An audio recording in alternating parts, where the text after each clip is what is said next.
Good morning, everyone. Welcome back to TBPN. We have the chat going again. We are not being raided by the GameStop army. Yesterday was to brutal. my knowledge. We missed you Yesterday guys. was insane. Thank you to all the regulars who have been holding it down in the chat through thick and thin while the GameStop army was visiting us on our shores. They raided us. They raided us. But we had a lot of fun. Hope you enjoyed the stream yesterday. A lot of chaos with AWS, but we're back. We're back.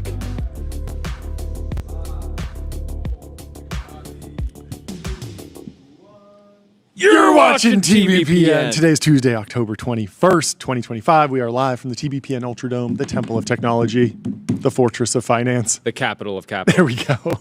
It is good to be back. Massive news out of OpenAI. They launched their browser. It had been rumored for weeks now, months now.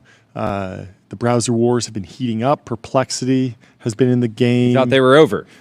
Dia browser, just the getting browser company, has since been acquired since all of this was going down.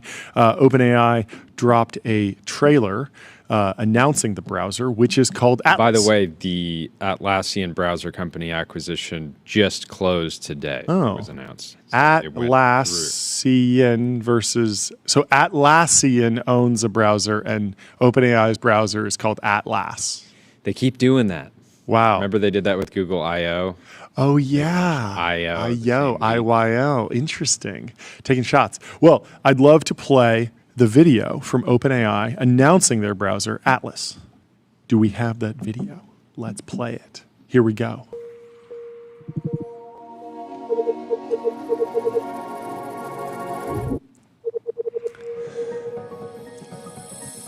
I like the different sound cues. This one. That sounds kind of like typing on an iPhone. I mean, it sounds exactly like. Is that what it sounds like? I think it. Okay. It's funny. I like the sound cue in videos, but I turn the sound off on my actual phone, so I don't actually hear it very regularly. So you're on All Trails. Is that the website? So you're in Coursera and you're saying cheat on my homework. Wall Street Journal summarizes for me. Interestingly, the Wall Street Journal actually has AI summaries now in every article, just a couple bullet points. I don't go to them a lot though. Interesting. That looks like a Gmail. That is going to be a kind of a wild interaction. I feel like the war, or the browser war, is less significant than the war for like my actual email. Because every time I'm in Gmail, I'm getting all these different pop-ups from like Apple Intelligence is saying like, do you want to rewrite this with Apple Intelligence? And then Gemini was like, do you want to rewrite this with Gemini? And now OpenAI is going to be like, actually, we want to be the ones to rewrite your bullet points into paragraphs and vice versa. And comments like, we will pay you $100 a month to use this. We will pay you to rewrite your bullet points. So it does some online shopping. Tyler, were you successful in your prompt? Give me your review. You actually downloaded this thing? You're absolutely right. Yeah. So, how would you describe ChatGPT Atlas?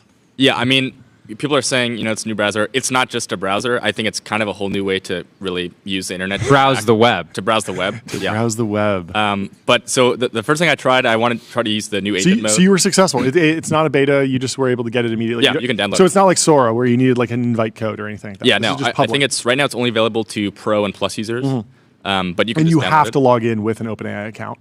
Yes. Okay, so it's just the same thing under the hood, and maybe no different inference thing. We can get into that, but yeah, what was your experience? Yeah. So the first thing I tried was I just want to use the agent mode stuff. That's like really what's new here. So I tried to buy a Unitree robot, and then it went. And wait, so you open it up, new tab just gives you a prompt. You can type a URL or a prompt. You type a prompt. Yeah. And your prompt is buy. I think I said one go. Unitree, Gabe in the please. chat says it's Mac only. Oh, interesting. How many of ChatGPT's 800 million weekly actives do you think are It's not the Mac? weekly actives though. This is just for the paid users, and I bet a lot of the paid users are on Mac disproportionately, for sure. And definitely pro users. Yeah. Name a pro user. I don't that's know, on a but they're Chromebook. trying to go out. I mean, they're trying to go after Microsoft. You think right? they're going after the PC master race, the desktop? I mean, just a lot Call of of people Duty use players? PCs in the workplace. I don't know. Not that Linux. into this. Linux, yeah. Well, You're trying to deny that people use PCs. I mean, I wouldn't be surprised if the penetration. I mean, it's the same thing for like when you launch an app. You always like Sora is iPhone only, I and know, that's but fine. iPhone Android is different than Mac PC for trying to build large-scale internet products. I don't know. I think it's pretty close. I think it's closer than you'd think. Anyway, Tyler, what else did you? How successful were you? Yeah. So I think I said go buy Unitree robot, Okay. and then first thing it goes to is Amazon. Okay. It failed. I think. Yeah. How did it fail? Yeah, so I think it was when it was trying to do customize, like it loaded the page correctly, which Okay. I was a Yeah. little bit surprised by because people have said that it's been blocking a lot of the search. Yeah, but you would imagine that since this is happening in a browser, the user agent is just like Chrome browser or Chromium or Yeah. something like that, Yeah. and it looks and it feels like a normal user interaction. Yeah, it's puppeteered by AI, but in general, you're like if you're the web server, you're just seeing like Tyler who sends in one Amazon GET request to some web page every once in a while, just send in another one. This doesn't look suspicious. It's not like some deep research query where it's firing off like 50 queries really quickly. So Yeah, that's true. Seems reasonable. But Okay, then so it for loads some it. reason, it didn't work, and then What do you mean it didn't work? Like it's not available on Amazon, or it said? So I think it was like during you can press like customize, and Okay. it just said error, error? and then it went to a different site. Interesting. But then eventually, I mean, it went through the whole flow and got to the button where you do like confirm. But one cool thing they added was when you do the agent, you can choose to either be logged in or logged out, all your accounts.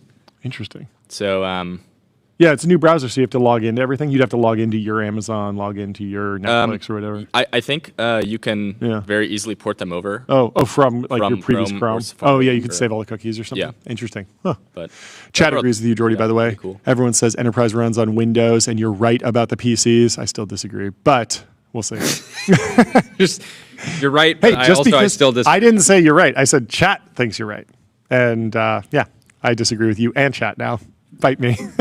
Well, Karen I think over we at can. Lydia- I think we can. Like the facts are the facts, and then we can disagree on whether or not it matters. Yeah. Okay. So does it matter? Will this be successful?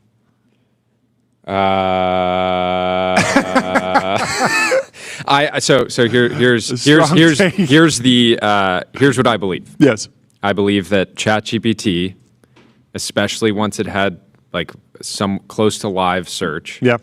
was 5 to 10 times better than Google search Yeah. for a lot of searches. Yep. And my prediction is that Atlas in its current form might be 1.1 times better than Chrome. Yeah. And that will not be enough to get large-scale consumer adoption. Granted, I haven't used the product yet. Yep. I need to get access to it after Yeah. the show today and play around with it. Yeah. But it's very different creating a product that's 10 times better and competing in that market, competing in search, which was like the browser, basically a monopoly. Yep. And so, again, I'm not super bullish, but I think it's great that they're taking a big shot on goal, and it makes sense strategically. Well, if you're looking for a product that is 10 times better, go to ramp.com. Time is money, save both. Easy to use corporate cards, bill payments, accounting, and a whole lot more all in one place. I agree with you. I think that like if I'm comparing like what the deep research experience of the GPT-5 Pro experience is to a Google search, it's like you're searching for, the story of like the history of the browser wars, let's say, and you might wind up on one web page that kind of put it together, and then you might be on a Wikipedia page and you have a million tabs open and you're tabbing through them all, and GPT-5 Pro just summarizes that all into a nice little dossier, and it's a great experience. I agree with you on the 5 to 10x better than the typical like open a million tabs. Now, and historically, you could get what would have taken you navigating through a bunch of Reddit comments and kind of summarizing them in your head. You could get that in a quick block of text. Now, and that was remarkably better. The question is on the browser, like how sticky is the actual browser? Because if browsers just aren't sticky at all, people will upgrade to something that's 10% better. But I have a feeling that they're pretty sticky. I feel like people feel like their bookmarks are locked up, all their logins are in one thing. But at the same time, I've been running this weird combo for years of Chrome on desktop, Safari on mobile, and I feel like that's very. I guess it's somewhat common. Some people do it, but it doesn't really make sense because you'd think you'd want one unified browser across desktop and phone. And it's not like I'm not using Mac products. I'm using a MacBook and an iPhone, and so you'd think I'd either use Safari on both or Chrome on both. Yeah. But I've never been a single browser, so I feel like getting me to install this and use it is not that difficult. I don't know. I feel like as long as it has most of the same features and it's feature complete, which like I need pin tabs, I need to be able to hit Control T to open a new tab. There's a few other features that are probably valuable. But as long as it has those, I'd probably be down to try it. And then if I tried it, I'd probably stick around for a while. But the question is like, would I like, what's the activation energy for people? Because you need to convince them like, hey, let's. Kari had a good post earlier at 9 a.m. Saying, me, my daily driver, in a peaceful corner of the internet. Safari power user. Safari power user. I wonder if I should switch to Safari on desktop. What do you use? Chrome desktop.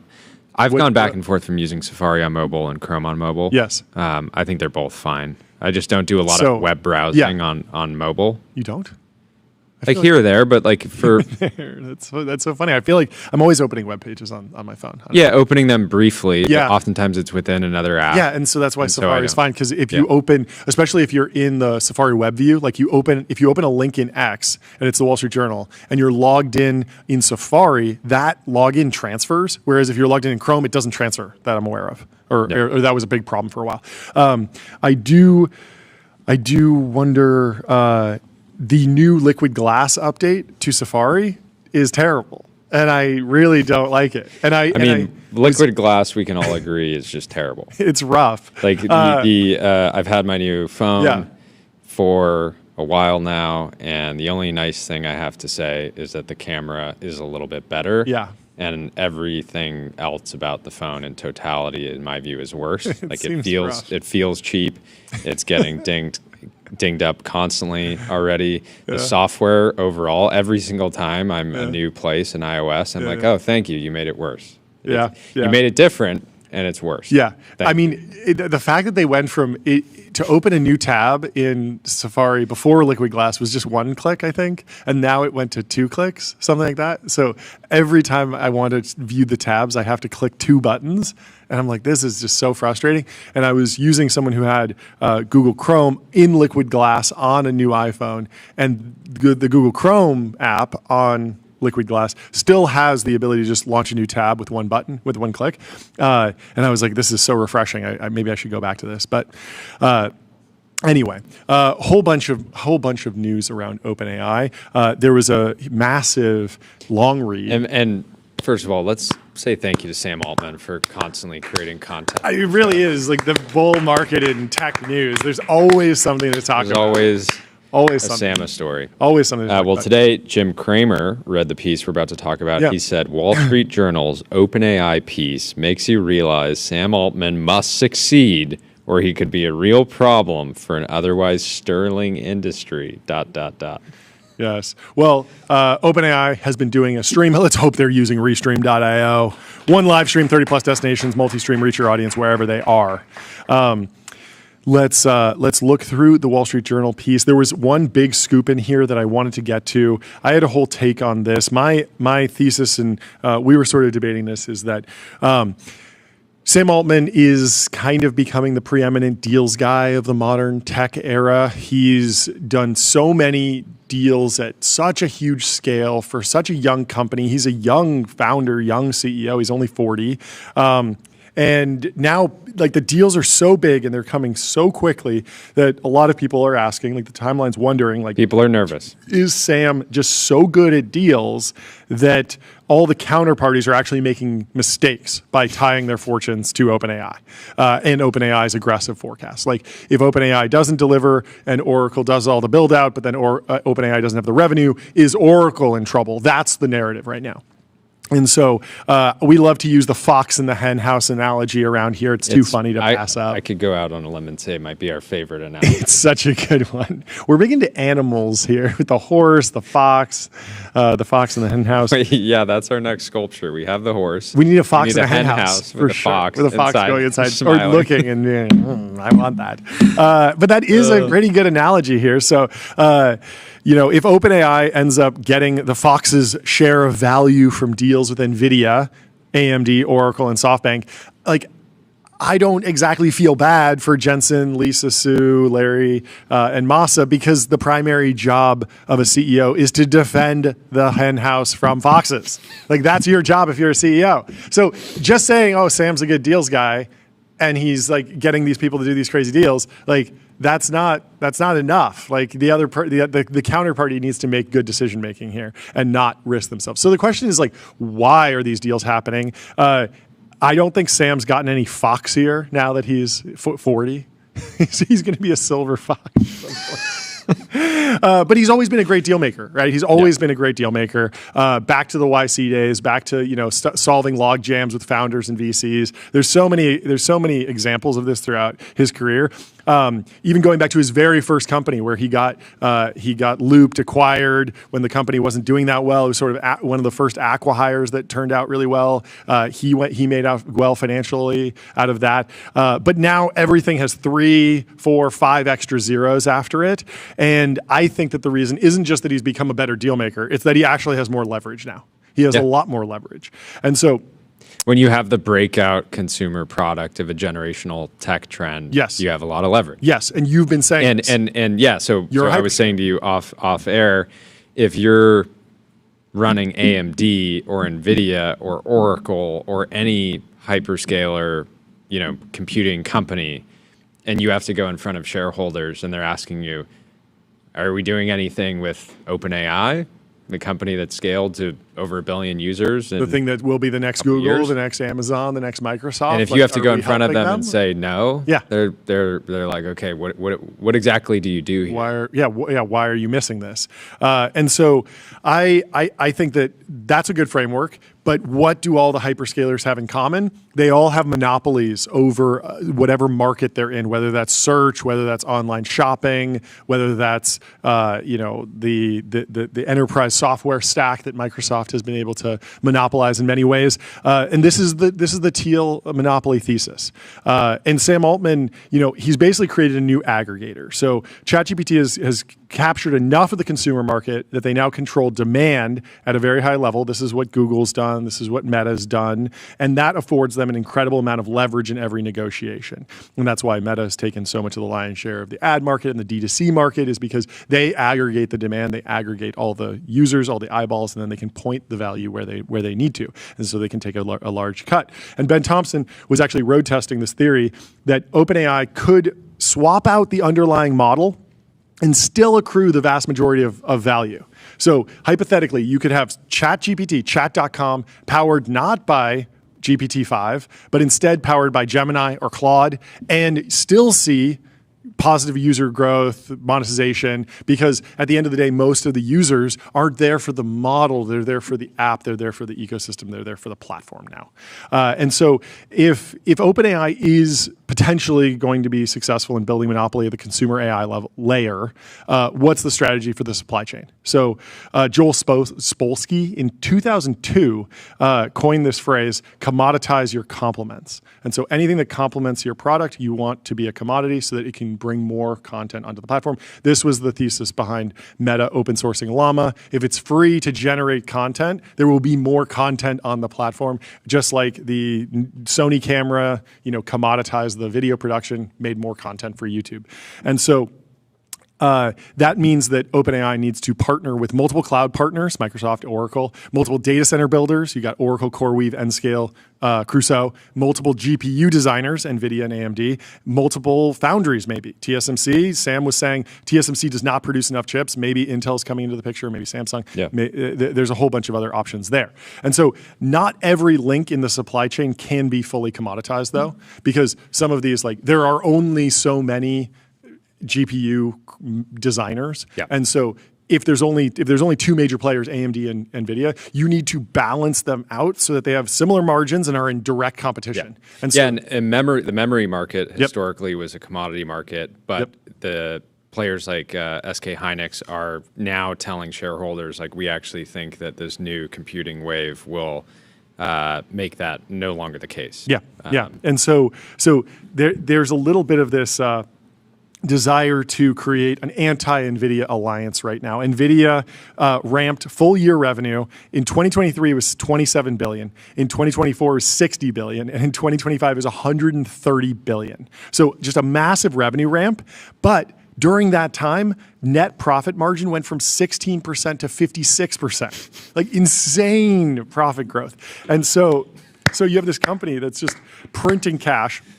All of their partners are looking at them, whether they're Google with the CPU program, Amazon with Trainium, OpenAI saying AMD is pretty good. Sam's looking at that margin profile, just being Jensen, I'm so happy. Does it have to be 56%? Why can't it be 30%? That's what AWS makes. That's what Azure makes roughly. That's what GCP makes roughly. Everyone's doing 30% around here. You're doing 56% in your hen house. Why don't we get the whole industry is losing money. Yeah. And they're like, we're trying to find the one guy that's making money. Exactly. And they see Jensen just absolutely printing. If only there were another plate that we could eat off of. And Jensen's just there with the massive Thanksgiving dinner on his plate. And you're like, I'd like to eat off of that plate, actually. And so everyone's kind of incentivized to work against NVIDIA, and that's kind of the evidence of the leverage that's happening right now that was in this Wall Street Journal article by Berber Jin.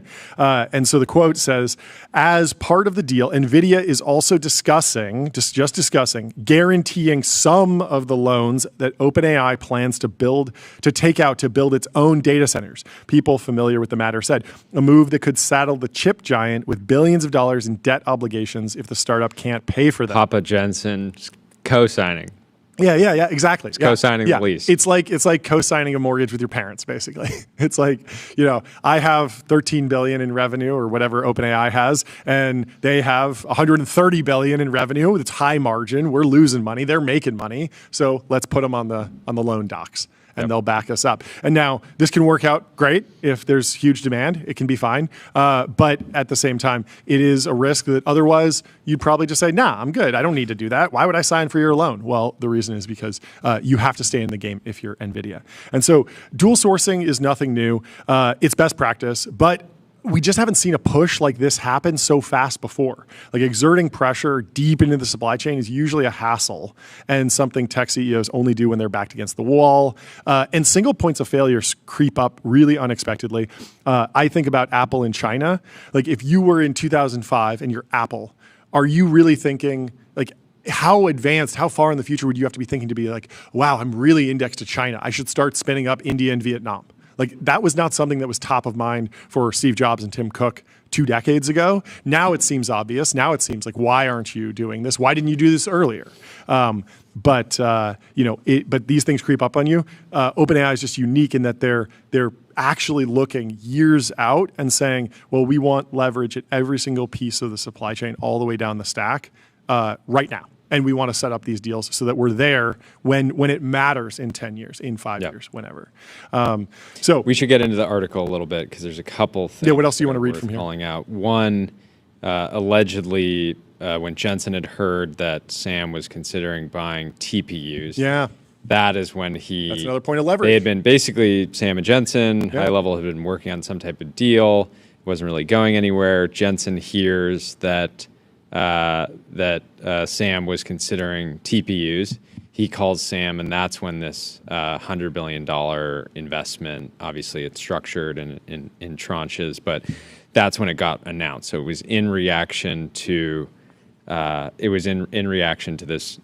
interest in TPUs. Yep. Obviously, Jensen wants everybody to stay. And I don't think that's addicted. A head fake. Like, I don't think that's like, oh, hypothetically we could run our system on TPUs. Like, I think that they could do it. Like, it doesn't seem like the CUDA lock-in. Yeah. It just does not seem that crazy because we saw this with Inference Max from Semi-Analysis. Like, GPT OSS runs on AMD chips right now very efficiently on a token per dollar basis. And so you're like, what does it take to get GPT OSS or the Frontier model running on TPUs? Like, I don't know, a year? And like so $1 billion? And so is it worth it? Absolutely. So Sam is straying a little bit. He's interested in other options. Jensen says, whoa. Okay, we can figure something out here. Figures out this $100 billion investment. Yep. 2 weeks later, Sam announces a deal with AMD. Yep. And this is, obviously Jensen would have been incredibly frustrated by this for a number of reasons. His reaction, very presidential, was, I saw the deal. It's imaginative. It's unique and surprising, considering they were so excited about their next generation product. Yep. I'm surprised that they would give away 10% of the company before they even built it. Anyhow, it's clever, I guess. So that is a very presidential way of saying he's incredibly frustrated, in my view. So imaginative, unique, surprising. Yeah. I'm surprised. It's clever, I guess. And I mean, and so anyway, I mean, look, like Sam is doing what he needs to do. Yeah. Jensen is doing what he needs to do, but they're playing, a game of high stakes chess with the global economy, as far as I'm high stakes hen house control in the farm on the barnyard. It really is a barnyard because the fox goes in the hen house and then the piggies are at the trough and the trough is on the barn. It's all barns and we're just riding by on our stallions. The world is a farm. The world is a farm. This is a great analogy. We need to flesh out farm theory fully. Yes, on the whiteboard for sure. We need to have the full farming mapped out. Before we move on, let me tell you about Privy, wallet infrastructure for every bank. Privy makes it easy to build on crypto rails, securely spin up white label wallets, sign transactions, and integrate on-chain infrastructure all through one simple API. I have one last thing on the Wall Street Journal article. If we can pull it back up and scroll down, Berber Jin is a journalist who writes very fact-based, heavily sourced articles, but it's not an op-ed. It's not his hot takes. But if you look at the images that they chose, you can really understand what's going on here because the picture of Jensen that they picked for this article is insane, in my opinion. It's like him looking through this blurred glass, and he's like. And he's like kind of touching his temple, like stressed. It's just like a crazy, crazy image. But I don't know. Yeah, he looks kind of like he's like wiping a tear away from his eye. Exactly.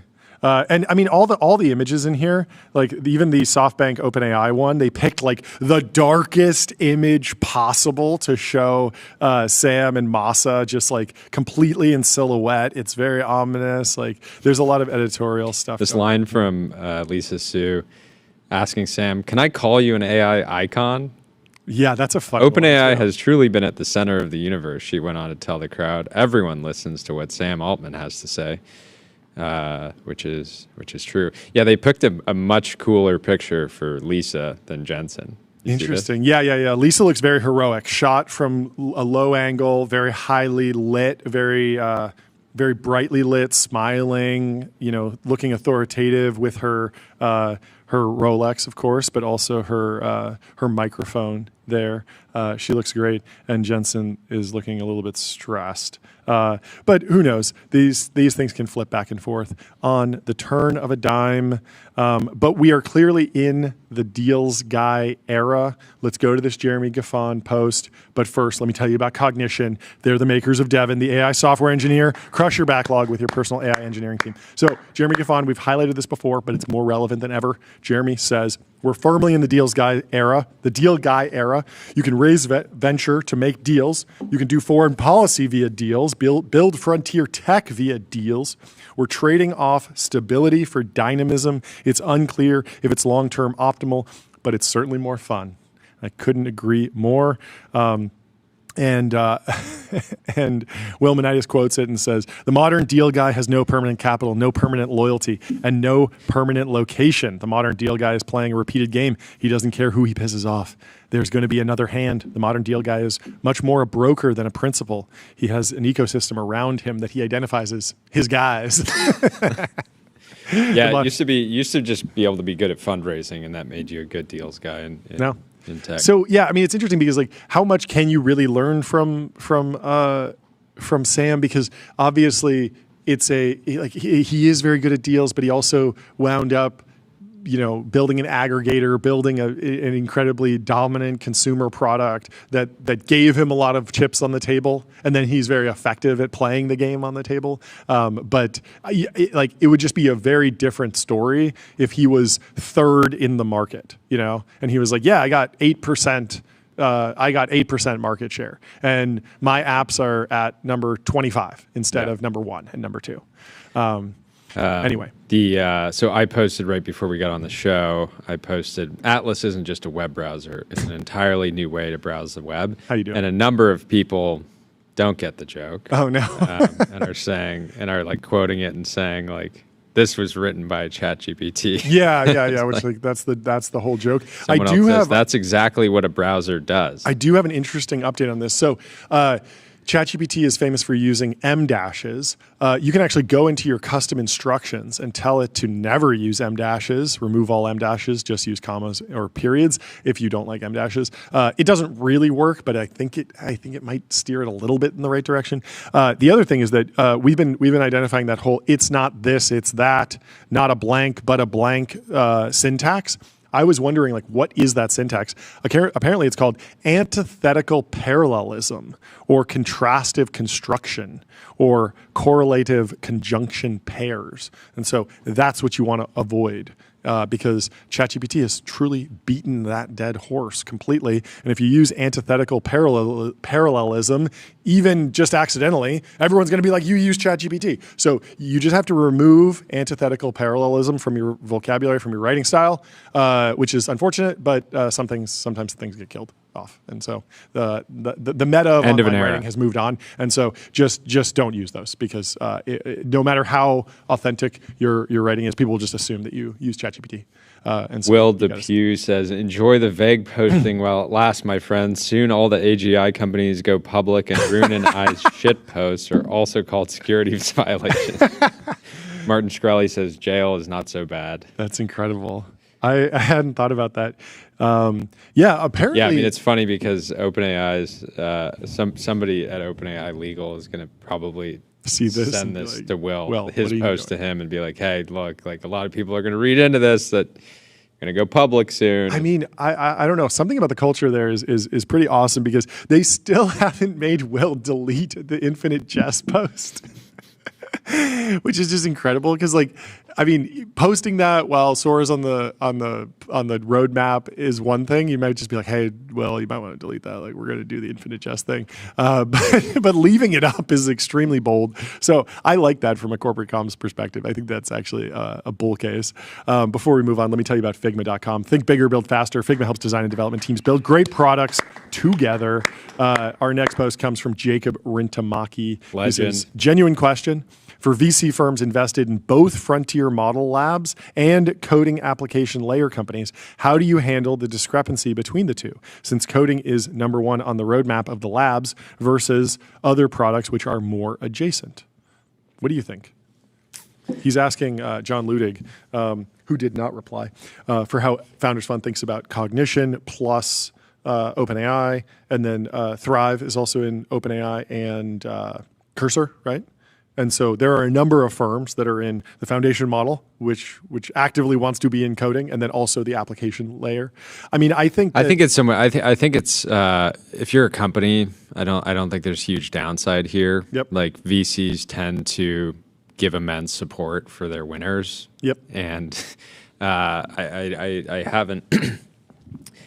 I haven't historically seen a lot of, ultimately, I can see some potential upside, right, in helping sort of like manage some of these relationships, Yep. right, and back channel, things like that, but not a whole lot of downside. I think something similar might have happened with Palantir and Databricks, which had some same investors actually, but there was this thesis of like, well, if Databricks is the database layer and they allow you to do AI on top of that, like what is Palantir's role? And they kind of wound up partnering. And Databricks does do some forward deployed implementations. They do build some software, but Palantir's been much more focused on actual go into an organization, build a piece of enterprise software effectively that uses Palantir's systems to speed things up, but then leave behind basically like an enterprise software system that lives within the organization, whereas most of the database companies are not really thinking about it that way. So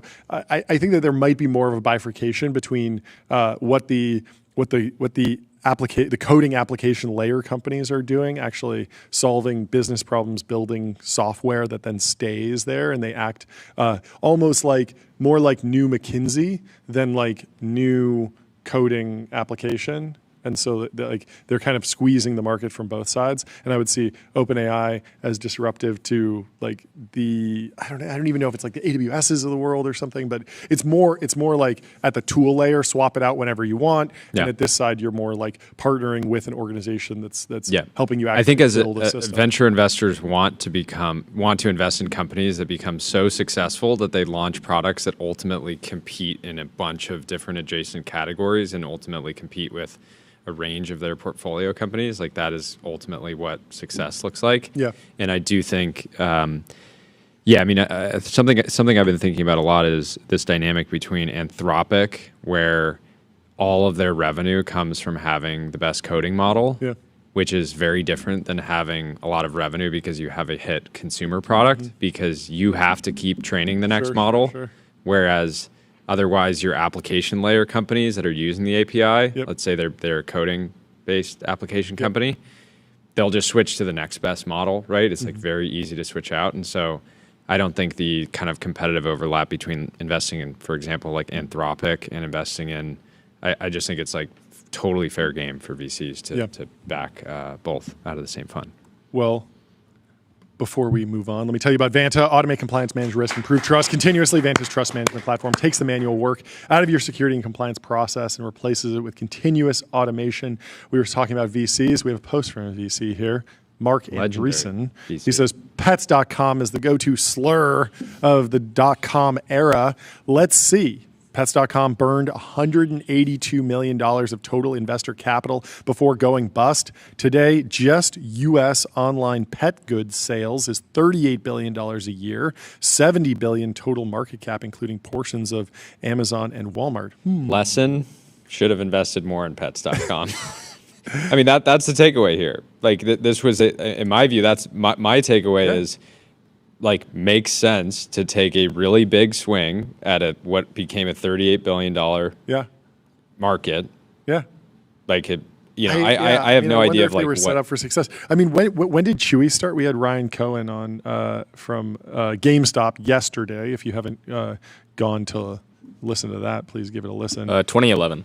2011. So, and pets.com was probably over 10 years earlier. Yeah, a lot of these ideas, they just took a decade. They took the internet actually getting built. They took Stripe. They took online payments getting built. The friction was just so crazy that, what are you underwriting if it's 100? I mean, how much do you think they burned in their last year at pets.com? Probably 150 million of that was burned in the final year, maybe 100 million of that. And so you're not just saying 182 million and then you could have stuck around for an extra decade. It's like probably be spending 100 million a year for 10 years to get to a place where you're ready to actually ramp the business.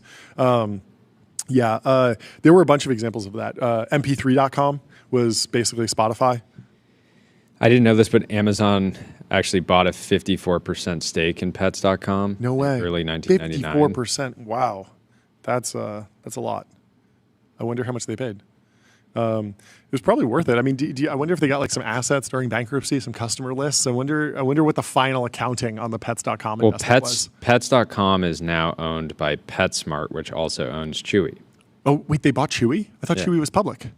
I think they... Oh, they did like a take private or something? I thought Chewy was one of the companies that got out and was doing well in the public markets. Yeah, but it was acquired. It was acquired? But maybe taken public later. Interesting. Oh, weird. Huh. Well, it's a $15.29 billion company on public.com, investing for those that take it seriously. They got multi-asset investing, industry-leading yields, and they're trusted by millions. AWS was down yesterday. We were fighting for our lives on this stream. We thank you for sticking it out with us. We had to do some in-person interviews, some phone interviews, but we had a fun time, and we kept everything up. There's a little bit of a post-mortem. US East is down from Syriac, and it's... What exactly is this image from? Is this like Rome falling? Is this the fall of Rome? This is very blackpilling.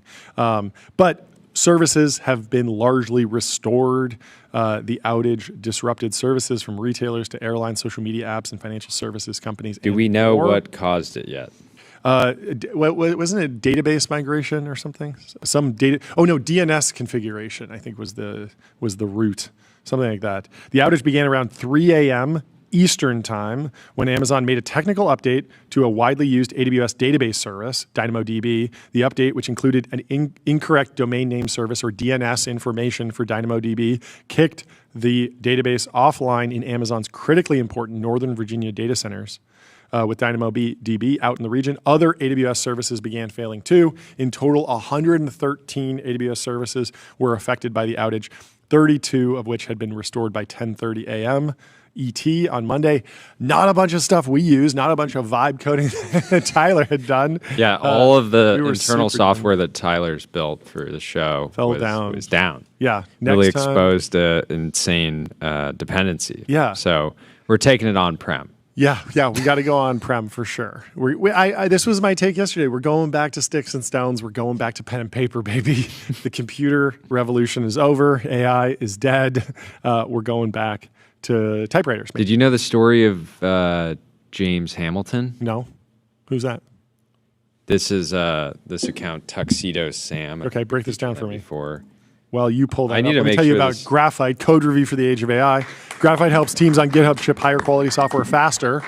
If you're creating fault tolerance in your organization, you probably need Graphite to review your pull requests. So Tuxedo Sam says, meet James Hamilton. He's Amazon's literal very top engineer, the brain behind all the data centers. He lives in a custom yacht and does not give an F about any RTO. Wow. And then apparently he was behind... I don't know. Like, wait, what is this real? There's a community note on this. So it claims that his yacht made landfall, and this is like in AWS update. Fake news. But it was digitally altered. It was fake news. Moving on. We got some massive news from Brian Armstrong, who's coming on the stream in just maybe half an hour, hour. This was making waves yesterday after we got off the show. This was a hot topic. There is a podcast called Up Only that retired at one point. Yes. So I listened to this during the last crypto boom in like 2021, 2022, whenever he was going. And I found it hilarious. Kobe was very, very funny. And it was just a very interesting, nuanced take. They were very much like self-aware of the hype, but then also like giving some advice, but not direct financial advice. I thought it was just a great show. I think a lot of people loved it. And they put up an NFT, and it said, if anyone buys this NFT for $25 million, we will produce another season of Up Only. And so the holder of this is the image here. The holder of this admission ticket can compel Kobe and Ledger Status into performing, like monkeys, 8 episodes of Up Only TV. It does not convey any sponsorship rights. So this is not a sponsorship deal. And we are allowed to call you idiots for buying it or ignore you completely with zero mentions of your existence during our 8-episode season. We get to pick the guests, but if we like you, then we might ask you for some suggestions. And Brian Armstrong chimes in saying, the rumors are true. We bought the NFT. Up Only TV is coming back. $25 million. Yes. And of course... And so Kobe said, sir, you should today, fire whoever approved this. And Brian says, don't spend it all at once. And then, of course, today, Coinbase and Kobe announced that Coinbase is acquiring Echo. Yes. Echo is an AngelList-like platform for crypto. So they help groups of people invest in different projects. Yep.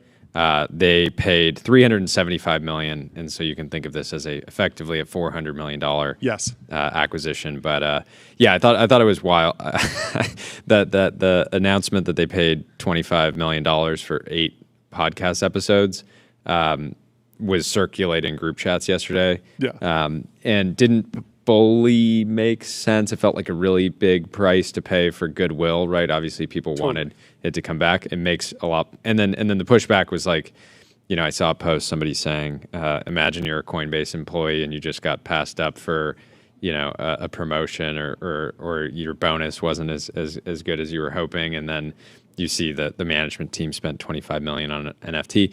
Obviously, it makes a lot more sense. And we have Brian Armstrong coming on to talk about the deal in about an hour. We do. Quickly, let me check the Poly market on what price will Bitcoin hit in 2025. The chance that it hits $1 million is at 1%. Can you imagine if that happened? That'd be wild. Consensus seems to be that it might hit 130, but it might trade down to 90. We will see. There's a lot of activity there. Atlas would be a beautiful name for a baby browser. Yes. Atlas said, please, for the love of God, ask Chesky what his 1 rep max bench press is. This got 1.3 thousand likes. And that will be our opening question. That'll be our opening question. We have to ask what is your that. 1 rep max? But the Coinbase thing was a real roller coaster because it seemed like paying $3 million for a single episode, 25 for 8. That seems crazy. But I came around and I wind up loving it because if Coinbase is a huge company, $88 billion market cap. And I feel like in crypto, there's a lot of companies that the general world is just not that aware of. And a $400 million acquisition, that's incredible. But at the same time, like there's a lot of big numbers getting thrown around. There's companies that are raising $100 million seed rounds. Sam Altman's out there doing $100 billion deals. And so how do you actually break through with the news of a $400 million acquisition if you just want to tell the broad community like we exist and we did this? Well, one way is to structure it such that a beloved founder podcast host is coming back and you're doing this funny thing in this NFT. And even if it's all just structured in a normal acquisition and it's all part of the headline number. Not Eliason says, best crypto podcast by far. Yeah, I agree. Agrees. I agree. And so I think that it's such a creative way to get a little bit more attention on an acquisition that would have been cool, but it wouldn't have been it wouldn't have had a narrative to it where people were like, this is crazy. Oh, it actually all makes sense now. So it was a really good Mission Impossible rip off the mask. Coinbase isn't actually crazy. They're not actually paying $25 million just for a podcast there. And when I think about a founder coming into Coinbase, the typical thing is like resting investing, like bringing back a podcast, letting them do 8 episodes. That seems like a really fun way to kind of welcome themselves to the Coinbase ecosystem. They can do a lot of cool stuff there. Yeah. So TJ Parker was highlighting one of the most iconic quotes from a tech CEO this century from Chesky. Said, I was basically going room to room, just pouring out this stream of consciousness manifesto like Jack Kerouac writing On the Road. I basically said, we're not just a vacation app. We're going to we're going to be a platform, a community. What's funny is like I think of Airbnb as a community from like day one. I think that it's actually like started as a community and then like maybe became more of a platform. But what does community mean now? Community means like it's a place to meet people. And like in the early days, like in 2012, 2013, when I was using Airbnb, like I met my co-founders on Airbnb. I met in YC because there was one listing for an Airbnb that was listed, and it was like, we're going through YC. And I was like, I want to live with people that are going through YC because they'll be on the same cadence of like staying up all night working basically and like not going out. Whereas if you live with somebody who's like making 6 figures at Google, they're going to be like, let's go to the park on the weekend. My pushback would be that maybe the last 10 times I've used Airbnb, it was to book a vacation rental. Yeah. And I didn't necessarily want to meet the host. That's what I mean about it. I know some people are excited, and then just. But that being said, like my lovely aunt, she likes to book like a studio on a house when she's traveling in Europe. On a bigger property and actually meet people. I mean, also, once I was traveling and I was staying in an Airbnb in New York, and it was very clear that the owner of the house like wanted to meet me and like wanted to like make friends. And in that context, I was like, I don't know. Like I'm here on a business trip now. I kind of don't want to make a new friend. You seem cool, but like I'm good. And so like the community thing is a little bit tricky to massage. Like when it works, it can be amazing. Like I'm literally still friends with people that I met on Airbnb. Like it very much was a community. But yes, over time these things evolve. But I mean, this was the start of the Airbnb 2.0 era. The question of can you book more than just vacation homes on Airbnb? Is it a thing where you can go and get surf lessons or a dog walker? And then there's all these questions about disintermediation. Yeah, haircut. There's a whole bunch of different things about Airbnb being like the IRL app. Obviously, Yelp has been kind of like sequestered and relegated in the Google flow. Airbnb still has a big audience, but Ben Thompson's critique was always, people just don't open the Airbnb app all that much. So most people, like, they don't really have DAUs. They have yearly active users, people that open it once a year and think, oh, I want to go to the mountains. Let me book a vacation home. Oh, I want to go to the beach. Let me book a beach house. It's not like an app where people are opening it every day and saying, oh, like I have some free time. Let me find an option on Airbnb. So this was like, it's a big second act. And so I'm excited to talk to Brian Chesky about it. I'm also excited to tell you about Julius.ai. What analysis do you want to run? Chat with your data and get expert level insights in seconds. Sorry, Jordy Case. Nathan Lambert shared a quote from Chesky, said, we're relying a lot on Alibaba's Quen model. It's very good. It's also fast and cheap. We use OpenAI's latest models, but we typically don't use them that much in production because they're faster and cheaper models. Interesting. So we can ask him more about open source. Yeah. There's also news in Anthropic world. Apparently, Anthropic spent $2.66 billion on Amazon Web Services in the first 3 quarters of 2025, around 100% of their estimated revenue. I thought their estimated revenue was way higher than that for the first 3 quarters. That seems off to me. I thought they were at a much... They're scaling just so rapidly. I thought they were at like a 10 billion run rate or something. Do you know roughly? I think they're going to get there by the end of the year. I thought they were going to be like around 12, but it was going to be next year. And is that ARR or like projected full year next year? That's like the projected next year. Weird. I felt like Anthropic was doing well north of 2.66 in the first 9 months. I had just heard that they had got, at some point in the last 6 months, they had got to a $4 billion run rate. Yeah. Huh. And they were pacing to get to north of 10. Well, I mean, obviously this is a referendum on inference costs. If inference costs fall and model usage is still growing, the business looks great. If inference gets more expensive for some reason, it's a dangerous place to be. But interesting to see new data points hit the timeline. So thank you. Yeah, and something. Do you know this might be a dumb question, but is Anthropic? How much are they leaning on AWS for training? So they use Trainium, but then they're also using NVIDIA, and basically every foundation model lab is using a ton of different like hyperscalers. Like they have to go wherever the. And so this article is implying that Anthropic has basically 0% margins, but it's possible that some of they're paying to serve and run the models. Yeah.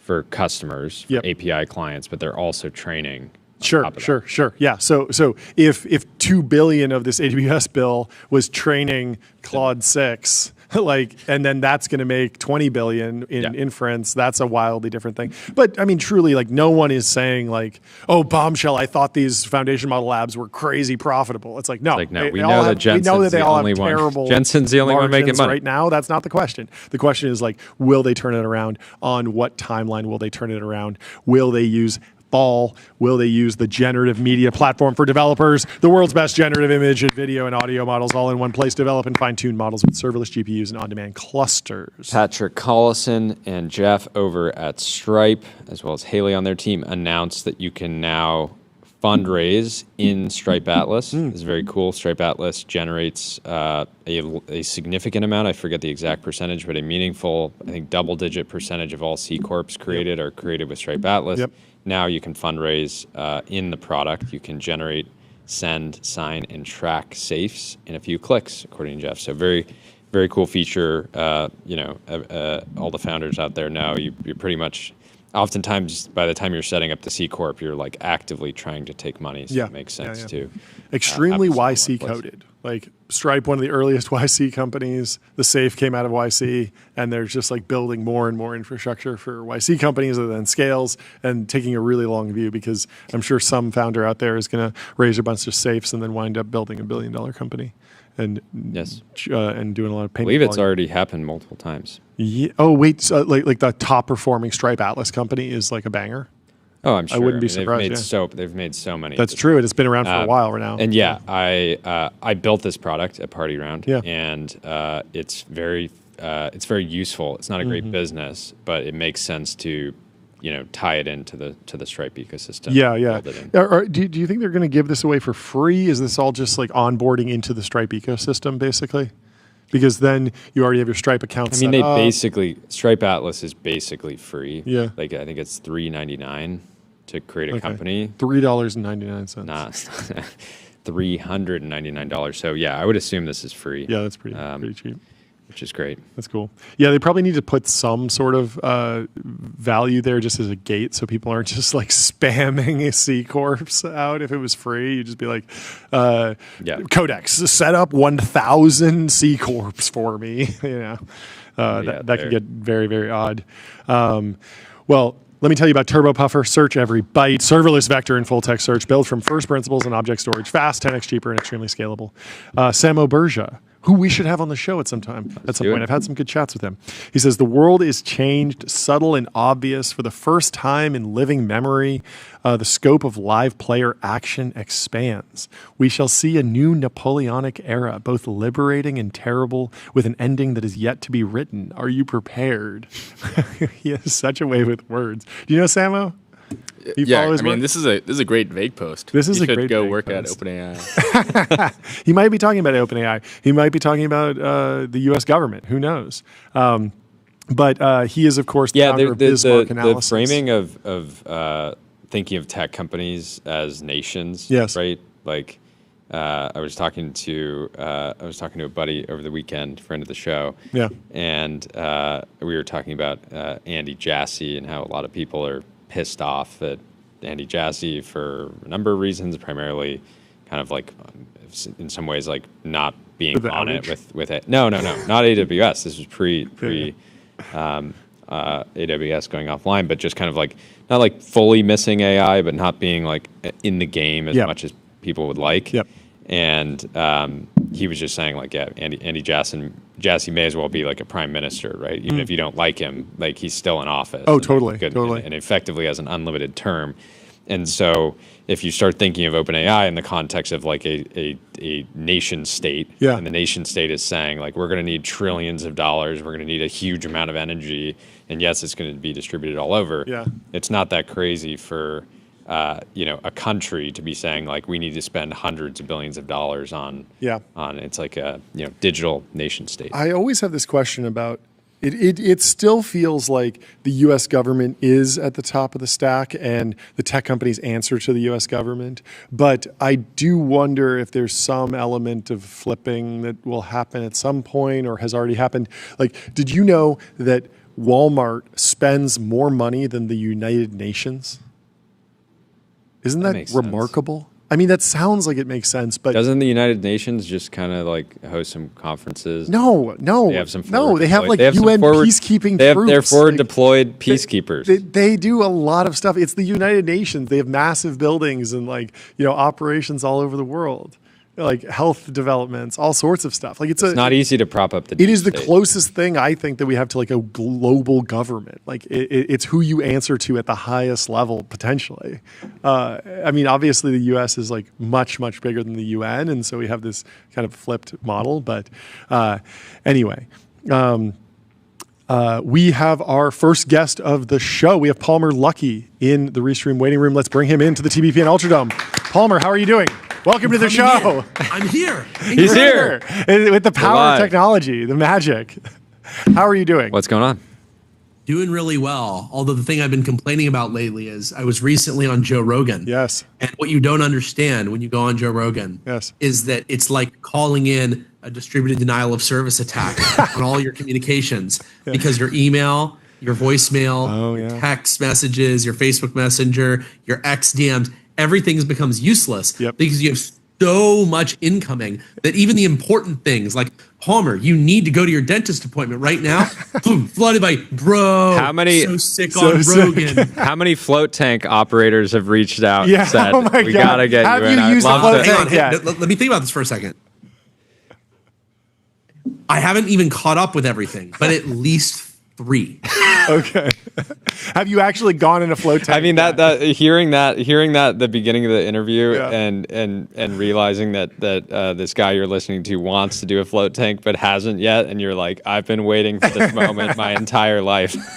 It's funny too because in talking about float tanks, we Joe and I took a break during the show, and when we took that break, we actually went to go look at his float tank. Okay. And it was so funny because you're right. I'm like one of the only people who is going on the show knowing all about float tanks and the principle and the mechanism and the theory and the history. Yet I've never actually managed to get into one. So it's a rare combination. I think most people who haven't used float tanks don't really know much about them. Yeah. Or care. Yeah. I've actually looked a lot into float tanks, even beyond what we talked about on Rogan. Yeah. Going back to like my initial kind of push into this was in VR, where I got into thinking about how do you do like sensory management? How do you forget the senses that are at conflict with the virtual reality you want to present? Float tank is interesting, but then also it's a sci-fi staple is to fill your lungs up with some kind of oxygen-bearing fluid and then go in your full fluid immersion pod so that you can achieve extremely high G-forces during rapid acceleration. And what I've always wanted to do is build a dragster, like build a car that can accelerate so fast that it would kill somebody if they weren't in a full fluid immersion G-pod. And I think that if you could do that, it'd be some kind of truly novel motorsports achievement where for the first time in any motorsport, the limit would truly be the ability of the person to survive it rather than the power of the machine that is involved. Like, wouldn't that be so cool? Like, don't floor it unless you've got your lungs full or it will kill you. Yeah, they talk about instantly be dead. Supercars that don't have traction control being death machines, right? Yeah, that's right. This is the next level. But supercars that are accelerating over 1G, like that's crazy. I want to do an inverted fan car, basically a vacuum car that is accelerating at 80 or 90 Gs. Would you have to put like rockets on the back too, or explosives or something? Like, how do you actually? How do you max it out? So my general opinion on these things is that there's an "I'll know it when I see it" element. If you're using rockets, you're not really a car. Like, look, I'm a huge fan. Like the NHR was the NHRA, right?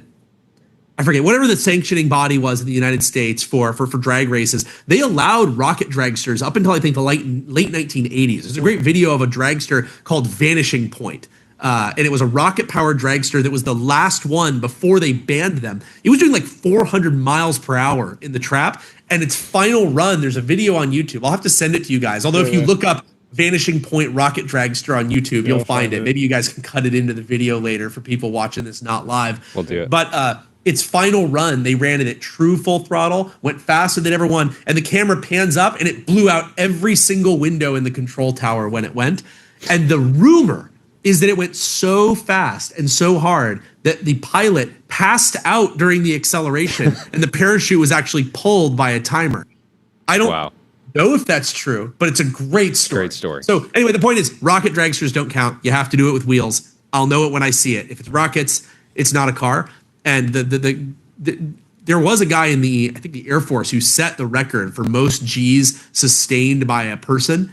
And he used a rocket sled to do that. Basically, it was a rocket sled that accelerated and then very rapidly decelerated. And he thought it would be unethical to have anybody else volunteer. So it was a pretty senior Air Force researcher who did the test himself. And I think he like blew out all the veins in his eyes and his sinuses, and he was bleeding from every hole on his head. But he survived and recovered, and he proved that a human can survive over 50 Gs of relatively sustained 50 force. Gs. 50 Gs, over 50 Gs. Brutal. Wow. But you're going to have a very that's leadership. That's leadership. That's true leadership. If the float tank's going to get added potentially to your routine, what other biohacks are you using or a fan of? Or what else have you tried? In sort of like the performance optimization. Being on a mission, I feel like being on a mission is the ultimate biohack. Yeah. I mean, it really is. I mean, I've always been very straight edge, right? Yeah. So no alcohol, no caffeine, no nicotine, no drugs, nothing. I've recently started drinking since having a child, and we can get into that or not. Yeah. But I'm very much high on life. I don't really Mountain want to Dew? use Doesn't Mountain Dew have caffeine in it? So it does, and I will, I generally will avoid Mountain Dew for that reason, at least as a dependency. Now, sure. I go to Taco Bell, I'm getting that Baja Blast. Of course. And now that I've had a kid and I drink, I can go to the Taco Bell Cantina, of which there's only a hand. Are you familiar with the Taco Bell Cantina? I'm not. No. I've never been. It's in Taco Bell New York. Cantina Is there one in SF too? I think there's one in New York City. Okay. I don't think SF. SF, nobody builds anything in SF. But there's that Taco Bell right on the beach in Pacifica. You know what I'm talking about? No. The Taco Bell Cantina is this concept where it's like Taco Bell, but also they serve alcohol. So it's like a bar and a Taco Bell. And there's one less than 5 minutes from my house in Newport Beach, and so I can now go get Baja Blasted on my Baja Blast. Wait, but I have to ask, what about fatherhood made you start drinking? You to drink. Do you have kids? Yeah, so we both have kids. We actually passed the Palmer test. We have 5 between us. Well, then you should understand. Yes, I do. You should understand. Yeah, no, I understand it a little bit, but part of it's like alcohol for me. I sleep terribly. Kids are also, they're very. I see. No, alcohol helps. It's different for everybody. It knocks me out. Oh, that's amazing. Yeah, that makes sense. Maybe because I don't have a tolerance to it. But so you asked about hacks. I've got one that I've been pondering that maybe we could talk about. Yeah, please. I'm really afraid that nicotine might be really, really good. That you've probably seen this theory, right? Like that, basically.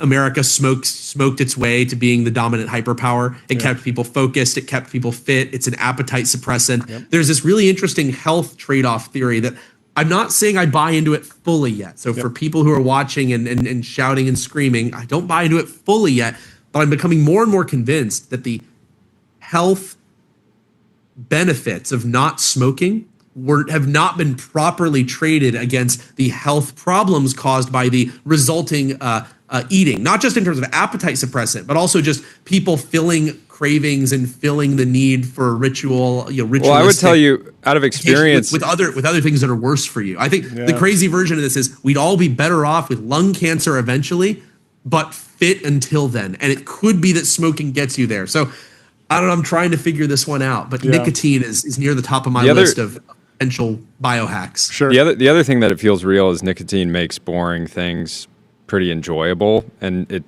turns out that to do anything significant in life, like it's oftentimes very exciting early. Like let's say you're working on a new product at Anduril, it's very exciting.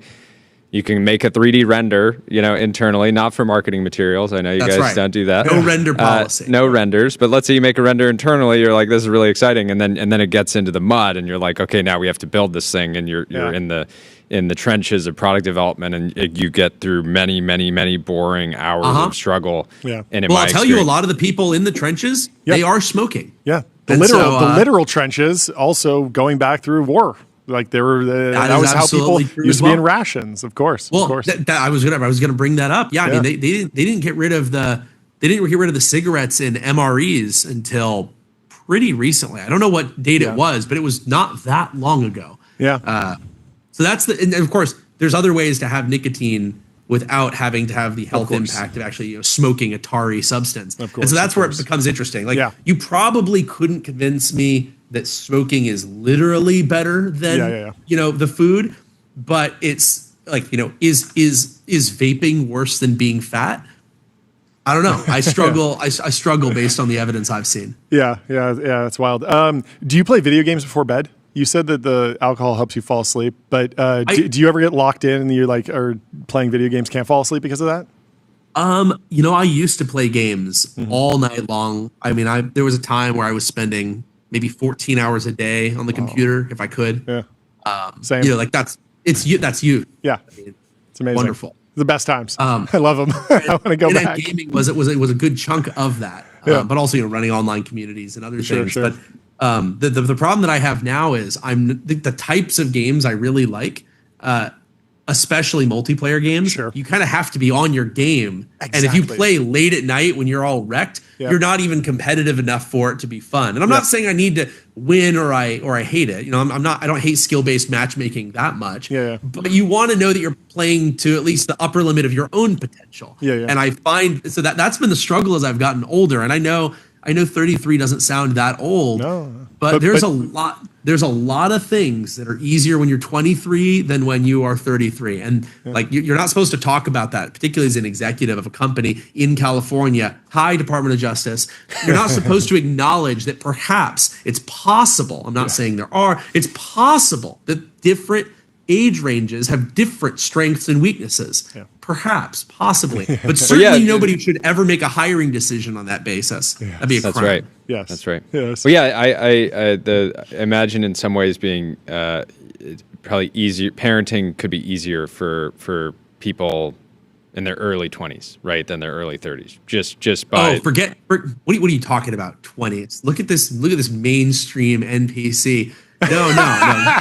Kids should be having kids when they're in their teens. That's when they're supposed to have them. Now you could argue that maybe there's a reason to stretch it out a little bit, but if we're just talking about physical ability and depth of energy, let's not be politically correct. Let's just admit you're supposed to be having kids when you're 16, 17, 18 and be done by the time in your 20s so that you can have your kids working on the farm by the time you're in your 40s.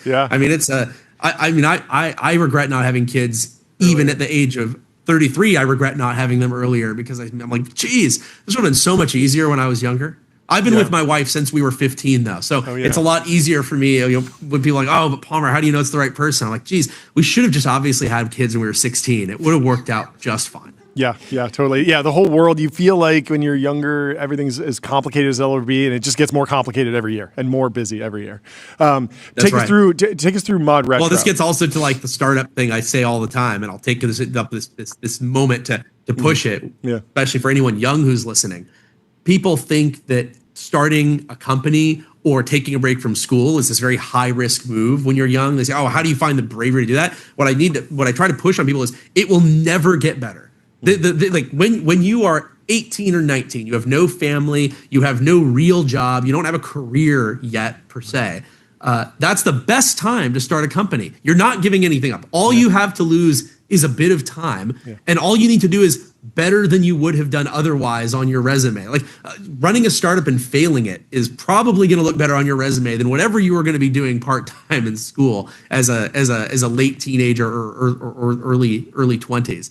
And so the best time to start a company is when you're young, because you don't need any bravery to do it. The people who start it later, where they have a family and a mortgage. And once these people have acclimated to like a 250K base, it's like good luck, building a 100%. Yep. And also once you have a family, you have a sort of fiduciary duty to your family to maximize their quality of life. There's no life hack that says that you're allowed to degrade the quality of your child's childhood because daddy wanted to have that grind set mindset, right? Like it's irresponsible at that point. So totally. I couldn't imagine starting Oculus where I am today. Like it would just be irresponsible. Yeah.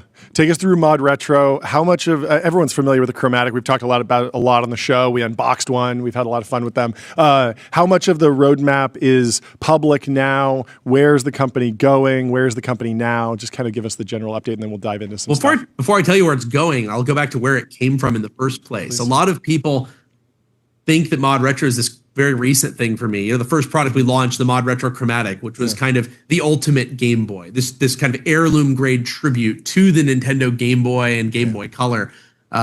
Very high-end hardware, magnesium aluminum alloy shell, a lab-grown sapphire crystal screen lens rather than plastic or even glass. Yeah.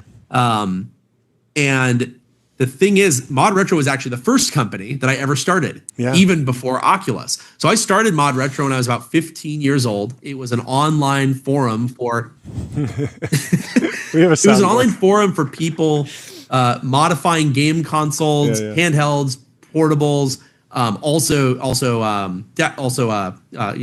home television consoles. The main kind of thrust of the community was this hobby called portableizing, which is taking home consoles and turning them into handhelds by combining them with modern technology like LCDs and modern high energy density batteries. And that actually was a pretty big deal for a while. I know in the modern day this doesn't mean much, but we were getting millions of unique viewers every single month because we were getting covered of the projects on this site. We had thousands of active members. We were getting covered by Engadget and Gizmodo and Kotaku and kind of the whole group of outlets that back then liked technology. They're now anti-tech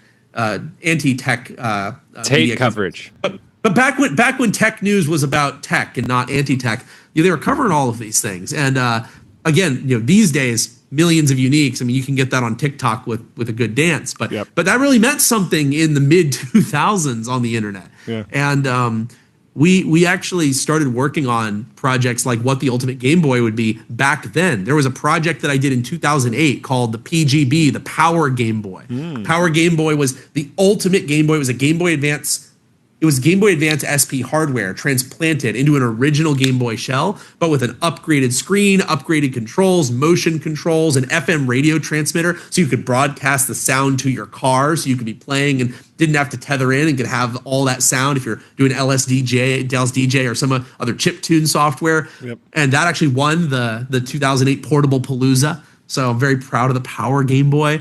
I was also the first person to ever backlight a Game Boy Pocket. The first person to ever LED backlight an original Game Boy. So, I mean, I am an OG to the max when it comes to this. That was the original parental control. I just remember being a kid and being like, if I turn the lights on to play Game Boy, my parents are going to see the light under the door. They're going to come take my Game Boy. So I was it was probably training my eyesight to try to. No, you're maybe hurting your eyesight, but training your brain. Now you can see signal from the noise. You have ultimate night vision. You're Batman himself, Superman, trained by the Game Boy. We're molded by it, raised by it. But so what happened is I started on this project all the way back then of what the ultimate Game Boy would look like. I kept working on it at Oculus. I kept working on it post Oculus, and then after about 8 or 9 years of not making any progress because I was just I made some progress. We had some prototypes and stuff. I finally said, you know what? I need to get more serious about paying someone else to do my hobby because I'm not going to be able to get this done on my own. And so I ended up hiring a few people from my past life and getting together with a bunch of people who believed in this kind of vision of building these tributes to what technology used to be, the best parts of what gaming used to be, and building a company around that. And we ended up pulling together the Chromatic, all the pieces and loose ends from 10 years of hacking and modding, and turned it into a real product. Walk me through the roadmap. The M64 is coming out. That's right. Do you have other ideas or ways you define what sticks out? Obviously, the Game Boy is iconic. The N64 is iconic. But how broad are you thinking? Like, what reaches? Is it just games? Is it just games from the 90s, 2000s? We did the Game Boy because it's the most important handheld console ever. Yeah. I mean, it redefined the idea of gaming, what it was, how you did it, how it fit into your life, how you could build games that you didn't sit down and be tethered to something, but instead could be a thing that you would share with friends, bring to places, meet new people playing them. I mean, that was really, really a wild idea at the time. Yeah. And there's a lot of good in that, but I think that as the games industry has financialized and gotten much bigger, there's a lot of things that have gotten lost. I think that the need to make more and more money has taken things away from, I think, what were actually great product decisions in the 80s and 90s. When people were just trying to make great games and great consoles, they weren't trying to figure out how to, bump up their daily active users. They weren't trying to build live services. They weren't trying to build, passive recurring revenue models that relied on a variety of modern marketing concepts to juice people and get them locked in. Yeah, what do you like in the modern? And so I'd say gaming just landscape? generally hardware wise, I want to go into hardware that was like similar turning points. So the M64 is an obvious one. That was the beginning of 3D gaming, basically for everybody. You can say, but Palmer, there were people who were playing 3D games on their PCs. Yes, but in terms of mainstream access, totally. I mean, that changed everything. Totally. I'm interested in going to all these points where there's things that we can learn and releasing basically the best version of that combined with modern technology that makes it more useful. So things like, what would a modern Sony Walkman look like? What was good about the Walkman experience versus modern streaming and kind of the digital morass that we've gotten into, the algorithmic feed. Nobody's doing mixtapes anymore. Listening to music is not a conscious activity. It's not a curated activity. It's being a receptacle for a machine. People talk about just having AI slop fed to them without realizing that the modern music industry has kind of been pioneering this for a long time. It's just the AI is behind the curtain.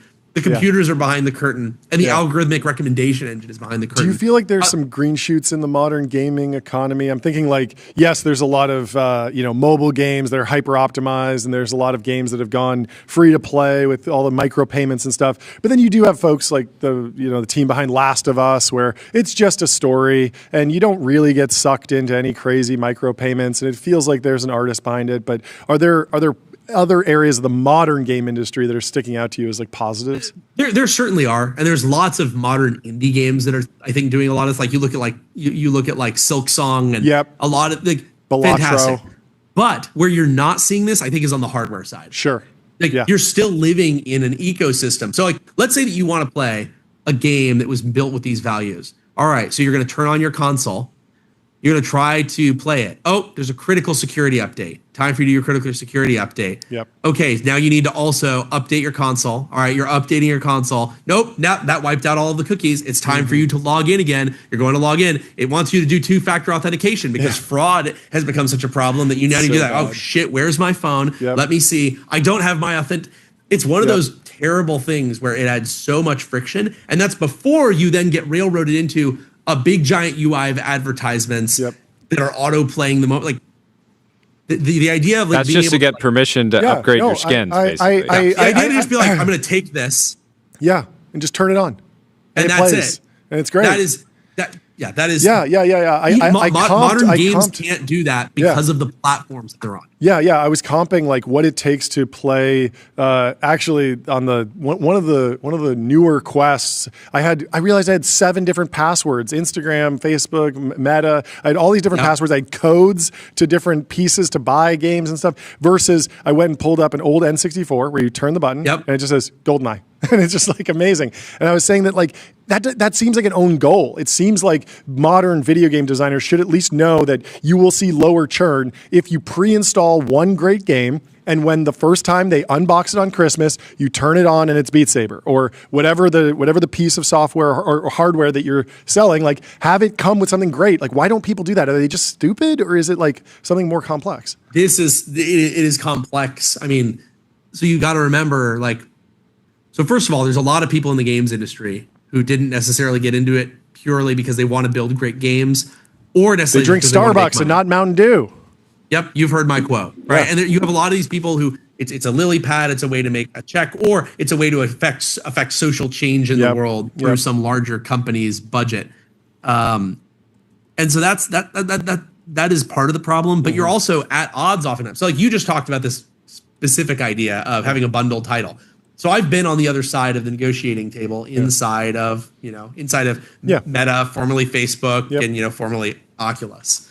What's going to happen is you're going to say, hey, this is going to be a great experience. And then you have someone who says, but if we have a bundled title, then that gets rid of the revenue opportunity to have another company pay us to be the bundled title. And also, our developers are going to be really upset because we're going to be competing with them. And so, for example, your holiday day one installs, they're mostly going to be of this new game. People are going to be less likely to do day one buys of all of these other games if there's a game that you can already play. Yeah. You say, well, what should we? We have to have something pre-installed. And then you have these conversations, well, it can't be a full game. It needs to be a thing that shows off the hardware. It can be like a fun little bite experience, but we then need to have people go into it. And then here's another thing. They say, if you have literally nothing, that means they have to download something. And the time where there's going to be the most impetus for them to put in their payment details is going to be that day one. So you don't want to do anything that degrades your get the payment details, because the moment you get their payment details, every purchase after that is an easy click. It's an easy dopamine hit. You don't have to go through all of the pain.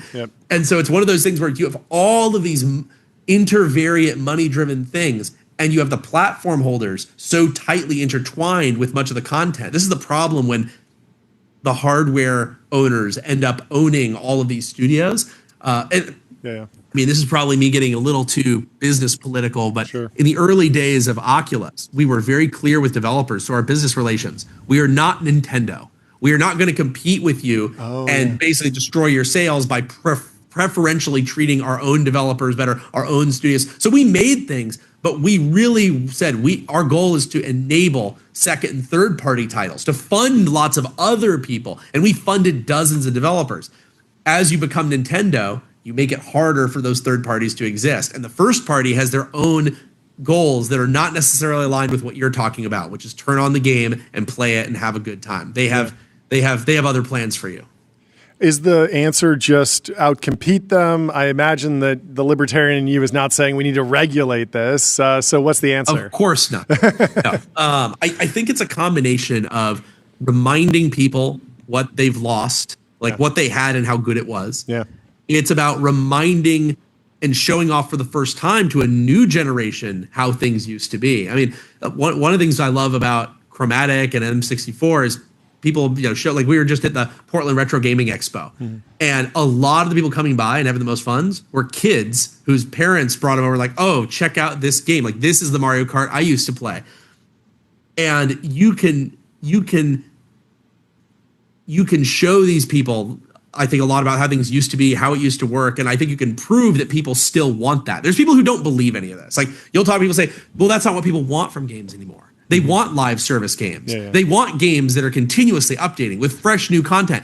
And like, they say this, I think, because their internal people have to convince themselves that it's true, because otherwise their business model of being a $100 billion company doesn't pan out.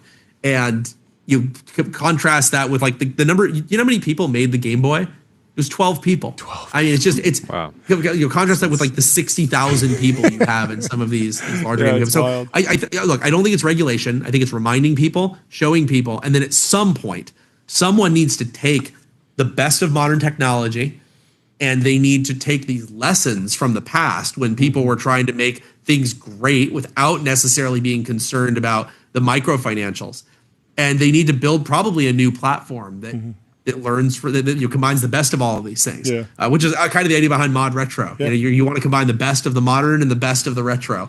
And I think at some point somebody's going to do that. Who knows? Maybe you'll see something like Sega re-enters the console war and kicks everybody's ass. But maybe it'll be in television. Maybe ColecoVision's going to come back.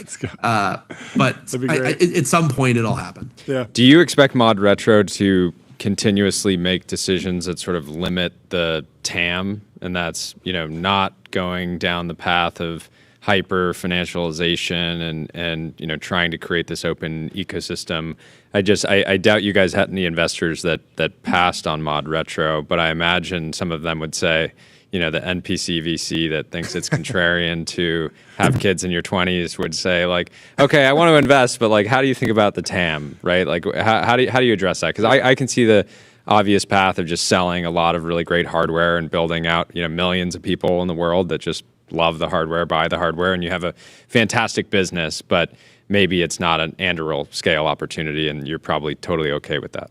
I think the opportunity actually is huge. I think that the entire modern electronics industry is in a sort of prisoner's dilemma where nobody can stop doing these things that nobody wants to be doing because the first person to do it can't really do it alone. I mean, like that's why your phone is full of crapware. That's why you buy a laptop and it's preloaded with all of this stuff.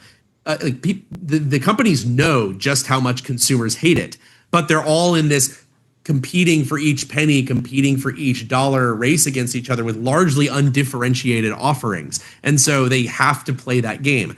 If you can hugely differentiate, and if you can convince a consumer that it really is a differentiated thing, I actually think that you can end up where the TAM is. Here's what'll actually happen.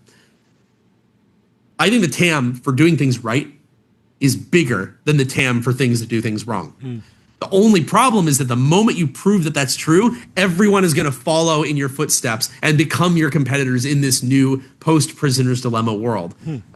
That's probably the form of success that I would be happy with. It's not let's do everything ourselves and nobody's going to follow us. Realistically, the moment you see success, everybody copies what you're doing. Yep. Changing the world is an outcome people need to be okay with, even if they don't own the whole market. Would ModRetro ever make an M1 Garand? M1 Garand. I don't think so. I think it's going to stick to consumer electronics. Okay. Technology products. Would you ever make a consumer electronics product that was created before you were born? Oh yeah, for sure, for sure. I mean, we're working on a cassette tape player right now. Okay, yeah, makes sense. So like that's one example. Like what would the ultimate Sony Walkman look like? Like if you were making something today with those principles in mind, what would it look like today? How would it work? Sure. And there's a lot of things. And I'm not even talking about the complicated things like algorithmic music feeds, just basic things. It was so easy to stop and start music or adjust the volume or know that it was playing in the first place. You know, you have that haptic mechanical, like you can literally feel the wheels turning. Yeah. A Walkman on your shoulder, on an armband is a much better experience than using your phone to play music. And I understand why we're using one and not the other. Sure. And I'm not saying that the cassette tape part is the part that made it good, but there's a lot of other parts that were good that I think are worth learning from. Another one is like an example would be modern televisions. I know I'm a libertarian and I'm not supposed to like regulation, but I sometimes flirt with the idea that smart TVs should be illegal. Yes. I hate smart TVs so much. They're so and so bad. You're clapping because everyone agrees. See, everyone agrees. This is the danger of being a libertarian. You realize you can just adopt populist pro-state positions and you can get voters. It's like, we're libertarian, except for this thing that you hate. We're going to regulate that. You can be trusted with total control. I would trust you. Exactly. But you're not like the other ones. But like smart TVs create a lot of these same bad incentives where you have the hardware manufacturer not just trying to build a good TV, a good screen, good visual technology. They're now dipping their toe into, well, I actually need to be a services company. I need to be a software platform company. I need to run an app store. Yep. And it's a prisoner's dilemma if you don't do those things, and if you don't introduce advertising into your TV feeds, and if you don't have a lock screen that's showing ads on your TV. How could you compete with the people who charge just a few dollars less?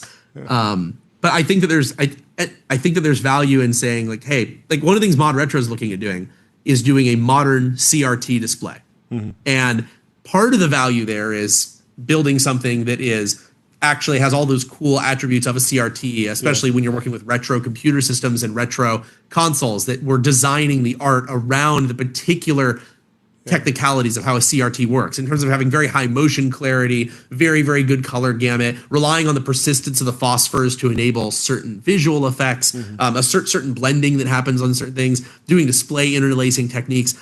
But ignoring all that, there's also just the fact that a TV that you can plug something into and it just shows what you plugged into it is an incredibly novel idea. And I think bringing it back, reminding people of that, like I wouldn't be surprised to see ModRetro make a totally modern technology display that is just a TV that doesn't fuck you. Like that's it. I think my biggest critique of all these smart TVs is how quickly the software degrades. Like it wasn't good in the beginning, and then quickly there's like a small lag every time you push a button. And imagine a TV that was just super snappy and just had the 3 apps that you actually want to use. And I'm sure you could go back and use like a flip phone from the early 2000s.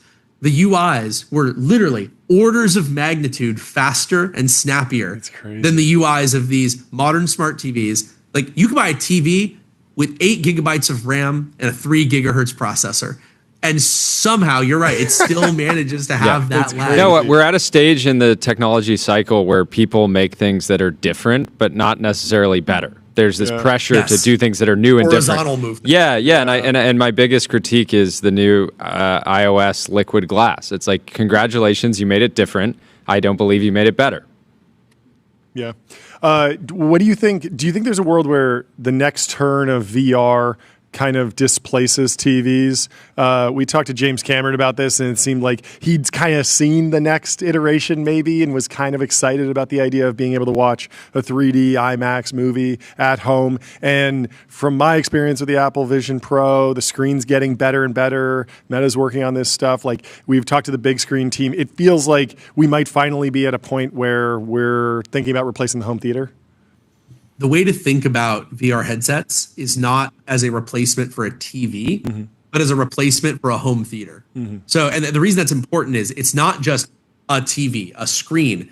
It's a controlled environment optimized for watching that content. And the thing I've always liked about VR is you can have all this cool new VR content, but it can potentially also simulate any previous form of any previous media experience before. So like an example I've given when people said, well, what about like an ebook, an ebook reader on VR?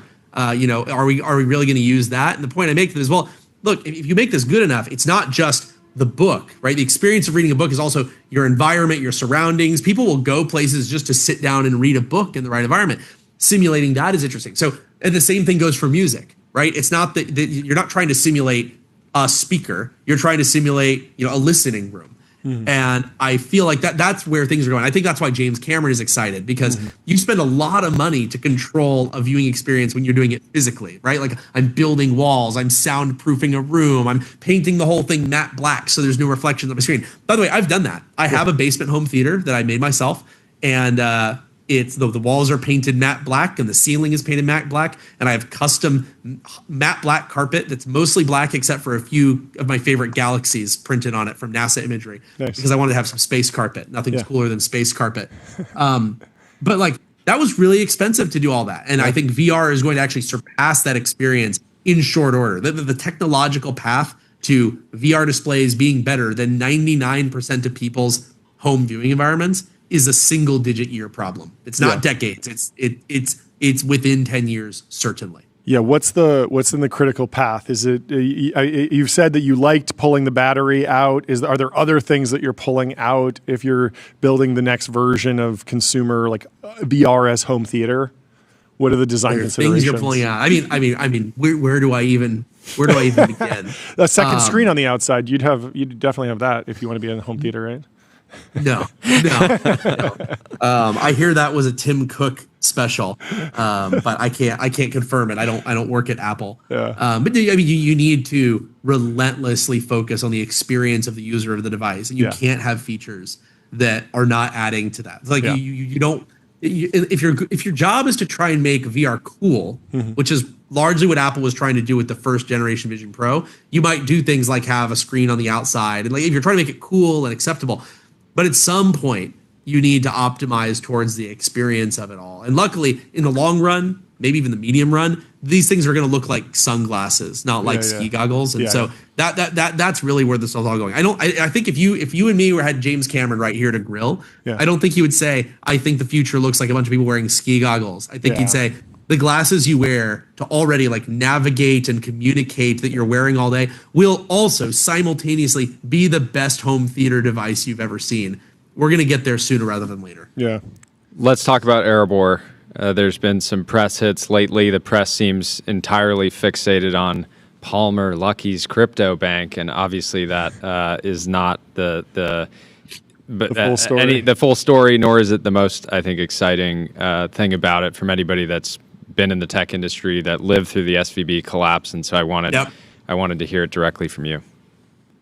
Well, it's a little early to start talking about it. We just got our conditional approval, which is fantastic. We're still waiting on FDIC. Yep, we're still waiting on full approval. So it's a little early for me to really get into going out and marketing the bank. Yeah, but why? But yeah. But what you're getting into. Yeah, no, I get it. Like I think there's this natural inclination for people to look at this and say, oh, it's like what SVB was. It's catering to the same customers. That must mean that they're going to be this really high risk bank that does all these high risk things. In reality, it's literally a reaction to that. It is an opposite. Yeah. The reason that we got this approval is because we went in saying we are going to have the most conservative loan to deposit ratios of any bank in history. We are going to do this extremely novel service of taking money from people, holding it for them, and then allowing them to have it back. Like we're going to be offering these services that banks used to offer. You can't get the service I just described in any bank. If you go and you say, I want you to just like hold on to my assets, but I don't want you to loan against them. Yeah. Like that's not what a bank is. Yeah, what are you talking about? And of course, like I'm not saying that all assets should be held that way, but when you're a business in the business of making your business grow, you don't care nearly as much about getting an extra 0.5% on your deposits as you might about truly minimizing the risk that you're not going to have access to any of your capital. I mean, if SVB would not have been bailed out by the government in a like it wasn't just like the government's obligations. They were bailing out well beyond FDIC limits. If they wouldn't have done that, it probably would have wiped out half the tech industry in one fell swoop. That's crazy. How can the tech industry have become so subservient to the banking industry, to the finance bros, that not only can we not survive without them, but in working with them, we sign our own death warrants, right? Like we can't see what the risk is. We can't control what it is. And there's literally no other option. So that it is, I agree. It's annoying to see everyone talk about how Erebor is this new bank in the vein of SVB that's going to be taking on higher risk bets. It's literally the opposite. It's do what SVB didn't for the people that SVB was otherwise successful in working with. So think like national security companies, hard tech, deep tech, biotech, these companies that just need to make sure they have someone who understands how their business works. And SVB did do a good job at that, but then also is going to make sure their money is actually there when they go to get it. That was the part that SVB screwed up. Yeah. I guess I'll end it with one bit here, which is maybe worth noting.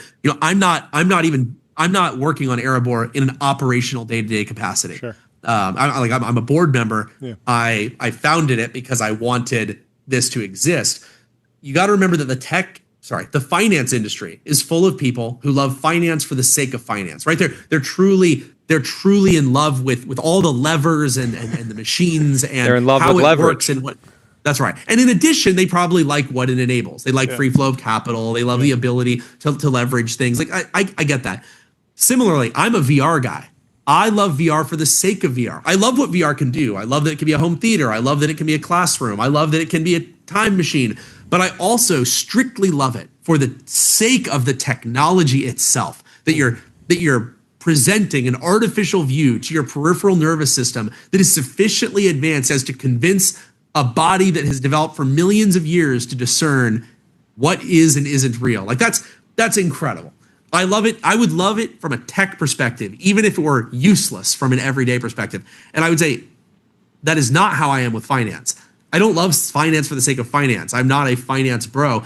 I want something like Erebor to exist because of and for the sake of my love for all of these other technologies. If something doesn't exist, a safe, reliable banking partner for people like me who care about tech for the sake of tech and what tech can do, if something like that doesn't exist, people are going to have a hard time. So it's a little weird. It's one of the few finance companies that's started by somebody who wants it to be in service of all the other true interests they have, rather than the culmination of their own personal interests. Like I guarantee JP Morgan, Goldman Sachs, these firms were not started by people who said, I don't really care about banking, but I do want to make this technology work. Yeah, no, that makes a lot of sense. Speaking of other articles, there's this interesting article in Business Insider from 6 years ago. The U.S. Army wants mixed reality headsets that detect enemy fire, translate language, and see in the dark. Anduril, the startup founded by Oculus's Palmer Luckey, is on it. This was a 6-year project. What is the full story here? What was the genesis of this article, and then how did the product come together? Well, the thing that's so interesting, and I think there's a quote you should dig in there for. Yeah. It's a quote from Brian Schimpf, the CEO that's right. of Anduril. He says, "It's the real moonshot for us is this idea. You want to have every soldier, every operator be able to have total awareness of what's going on. They know everything they need to know to do their job, and all of this is available to them in a millisecond, and just the most critical information that they need."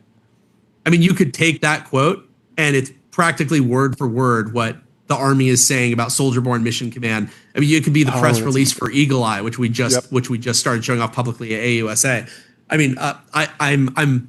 It's interesting because a lot of people think that this move into announcing our augmented reality efforts is this new thing that we pivoted into, rather than the culmination of 8 years of platform building, building the software that you need, building the data integration techniques you need, the radio relay and meshing systems that you need. There's so much you have to do to accomplish this dream of a soldier-borne heads-up display that shows you where the baddies are, where your buddies are, does your ballistics compensation and calculations. I mean, like it takes so much work. And we've been working on this since the beginning of the company. And so I think that article is interesting because this was 6-7 years ago. And people are asking, what are you guys going to do? We said, we're going to build combat heads-up displays that integrate data from all these sources and put it right in the soldier's field of view so that it's available in a millisecond.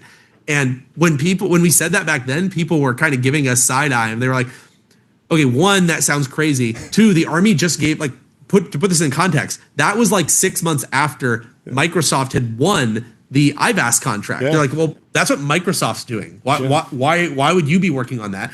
And even then, it's because we had a vision for what it needed to be that was somewhat divergent from what the Army or Microsoft was doing. And so we kept investing, we kept building. And I mean, who would have bet that 8 years later, that Microsoft contract, that $22 billion contract vehicle for the architecture of the Army's AR future would move over to Anduril, that we would be launching something like Eagle Eye, and that it would be an extremely... You know that when we took over SBMC from Microsoft, that we integrated our UI and features that we've been building on Lattice in less than 2 weeks? We literally... we did in 2 weeks what the Army had been working on for years because we'd been building this back end for it and kind of preparing for the day where this might happen. So it feels very much like a culmination of destiny, a bet that paid off. I've been definitely talking to my investors and reminding them that they told us that this was a moonshot that probably was not going to pan out. Try telling someone, I think Microsoft is going to transfer their $22 billion contract to us at some point. It's just like, they're just like, Palmer, that's magical thinking. It's not literally I've been told, Palmer, that's the type of thing you think when you just missed the boat and you just can't bear to admit they're like, it. You're just coping. You're just coping. It's cope. It's pure cope. I said, hey, well, let's give it up for a culmination of destiny. Yeah, culmination of destiny. I'm always a fan of people achieving their destiny. Yes. I haven't gotten to mine yet. Although, I won't do this. I think you guys might have even asked me about this at one point. I have this goatee that I've been growing ever since I was fired. And that was coming up on 9 years ago now. And I've told people who asked about it that I can't shave it until certain conditions are met, until I achieve certain goals in my life. Okay. And I've just been cryptic about it and never said why. I don't plan on changing that, but I will let you know. I have achieved those life goals. I have achieved my destinied end that I set for myself 8 years ago. So wait, so does that mean you're just keeping the goatee because you like it? Is that what you mean? So, well, I said I'm not going to shave it until these conditions occur. And there were people who believed that those conditions will never occur. We'll have to talk about it another time. Sure. But it's not that I must shave it. It's that I now can shave it. That's right. I tweeted about it a few years ago, and I said, "Look, I'm not going to tell you what's going on in my personal life yet here, but suffice to say, when the beard comes off, shit's about to go down." We need a beard. We'll get a beard tracker on the website tracker for sure that people can. Well, we have Brian Armstrong joining the show. Thank you so much, Palmer, for joining. That was a fantastic conversation. We'd love to have you back. We'll talk to you soon. How you guys doing? Good to see you, Palmer. Yep. We'll see you later, Palmer. Have a good one. Awesome. Thanks for coming on. Cheers. Live long and prosper. Live long and prosper. That is correct. Brian, welcome to the show. Double Brian. As you can see, I've already achieved all of my life goals. So yes. No hair whatsoever. None left. You look fantastic. Welcome back to the show. Thank you so much. How's your 24 hours been? Yes. You guys have been dominating the timeline. This acquisition of Echo out there. Kobe's just such a legend. He's an OG in crypto. He's been giving us good advice for a long time, whether we wanted it or not. And he was right every time he put out some stuff. So every time I'd call him, I DM'd him on X a while back and was like, man, you keep lighting us up on X, but you're right every time. And he always had good suggestions. So I was trying to court him for a while to see if we could get him in the company. Fantastic. I went on this little emotional roller coaster. Maybe it's just because I'm a little bit of an outsider, but when the story broke that you'd purchased the NFT, everyone, I was seeing, oh, this is so much to spend on a podcast. This is so ridiculous. And I was kind of falling into that trap. And then when the acquisition happened, it felt like a brilliant way to kind of actually draw more attention and even just share a little bit more of like the roadmap of what's happening here. They're obviously connected, but talk to me about like how you decided to parcel out the information and why. Yeah, well, I wish I could take credit for that, but we actually have some really great people on our team that are, let's say, a little more internet native and a little degen, and we've been hiring some folks that really are following this. So awesome. Yeah, they actually came up with the idea of like, let's bring his podcast back. That would be awesome. It had a cult following. I think everybody loved it. The Up Only podcast. So really, as part of this deal, we decided to have some fun with that. And the real news, of course, is we're acquiring the company. But if we can get this podcast back up and running, I think that would be really fun at the same time. So yeah, and then the broader story is just like, we're really excited about capital raising coming on chain. I mean, that can make the whole process more efficient, more fair, more transparent.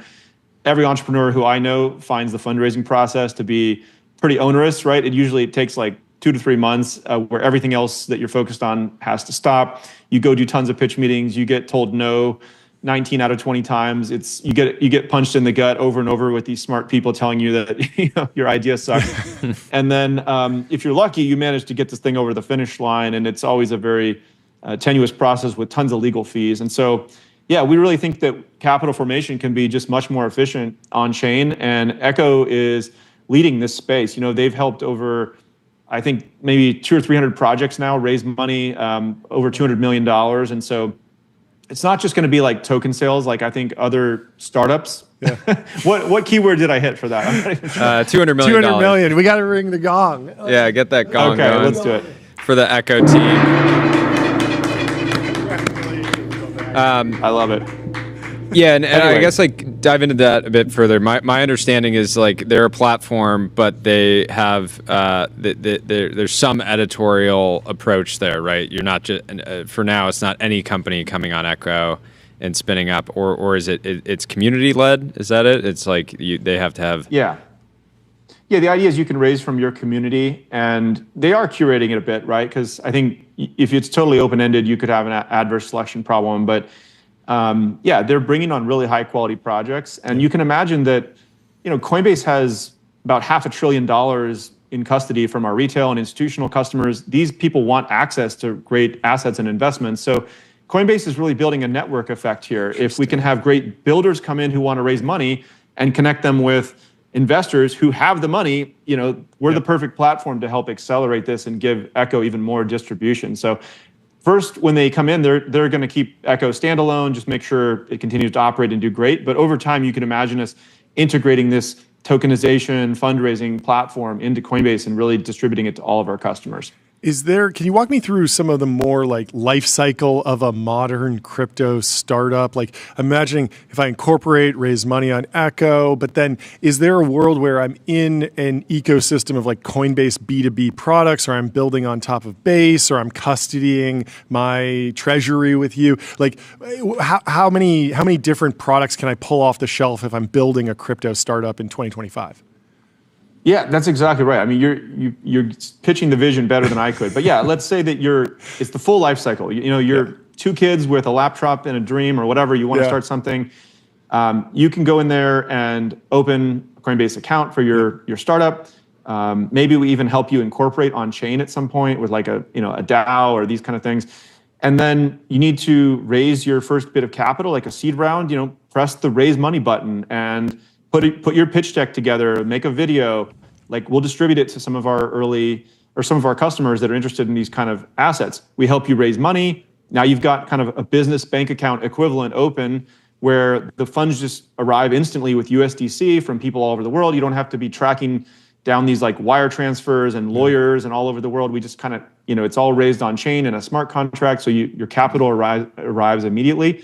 Now you can actually start to generate revenue as well as you're building your product. Like crypto payments are another button click away. Maybe financing is involved there, and eventually someday you're gonna want to go public, right? And have your company be traded by every retail customer out there. We can help you do that on chain as well. So you can imagine this whole life cycle coming on chain, and I think the goal is this will just increase economic freedom. It'll increase the number of companies who go raise capital and get started out there in the world. Yeah. What is the process for the private markets coming on chain? Like it seems like there's now enough momentum, right? Echo is one version of this. On chain companies raising on chain, that makes sense. But how do we get to the point where companies that maybe aren't crypto native are able to utilize these rails, and then particularly tokenize their equity and make use of crypto's full potential? Yeah, so it's starting with token sales, more crypto companies. But you're right. We're eventually going to get this, I think, to be every company just raising money this way if it's more efficient. They shouldn't really even have to care if it's crypto underneath. They're just, they're raising dollars or with stable coins, whatever that they want to actually raise. So, there are currently some exemptions which allow this to happen under the SEC.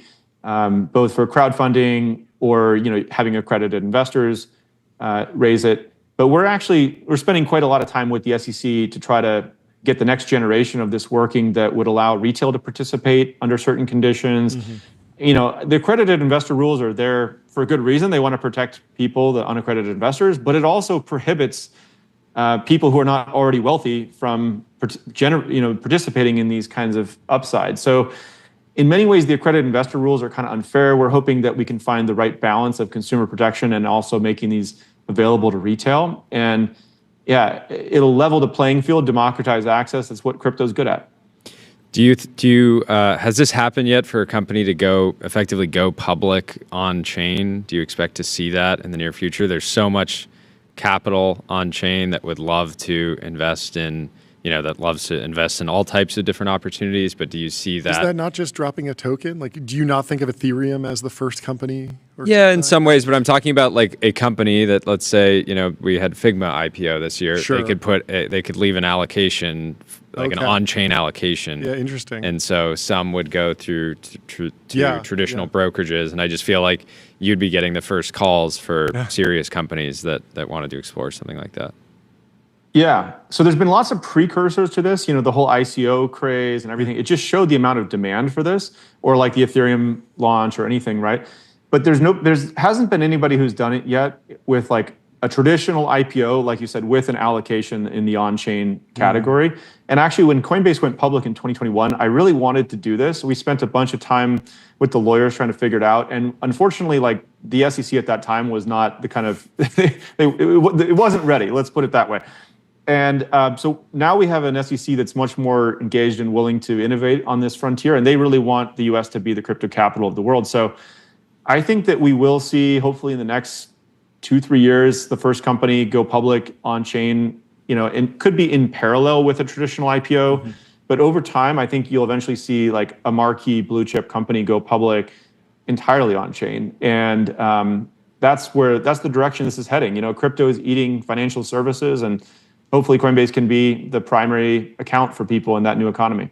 How much are stablecoins an important piece of this narrative? I imagine that even crypto founders who are super bullish on crypto are still not in the world where they say, I want 100% of my raise to be denominated in Bitcoin or Ethereum, because I have a funny story from 2021. I built a company called Party Round back in the day, and we had a fundraising software that some variety Web 2, Web 3 companies were using, and we had a big Web 3 company fundraise with our product, and we had the functionality to raise in stablecoins. Okay. And they say, we actually don't want to offer this because it's really kind of complicated to try to they weren't set up to like custody the USDC, and so they were like, no, we'll just use fiat rails.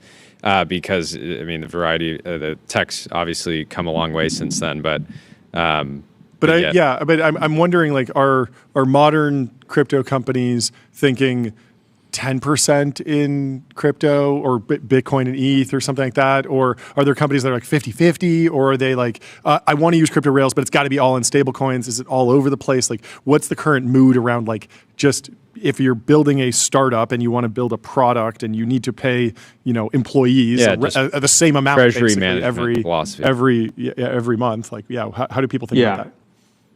I think most companies are going to raise using stablecoins just because it's stable to price the terms in that. Yep. But then right away, they're going to want to keep a percentage of their treasury in something that's more inflation resistant, like Bitcoin.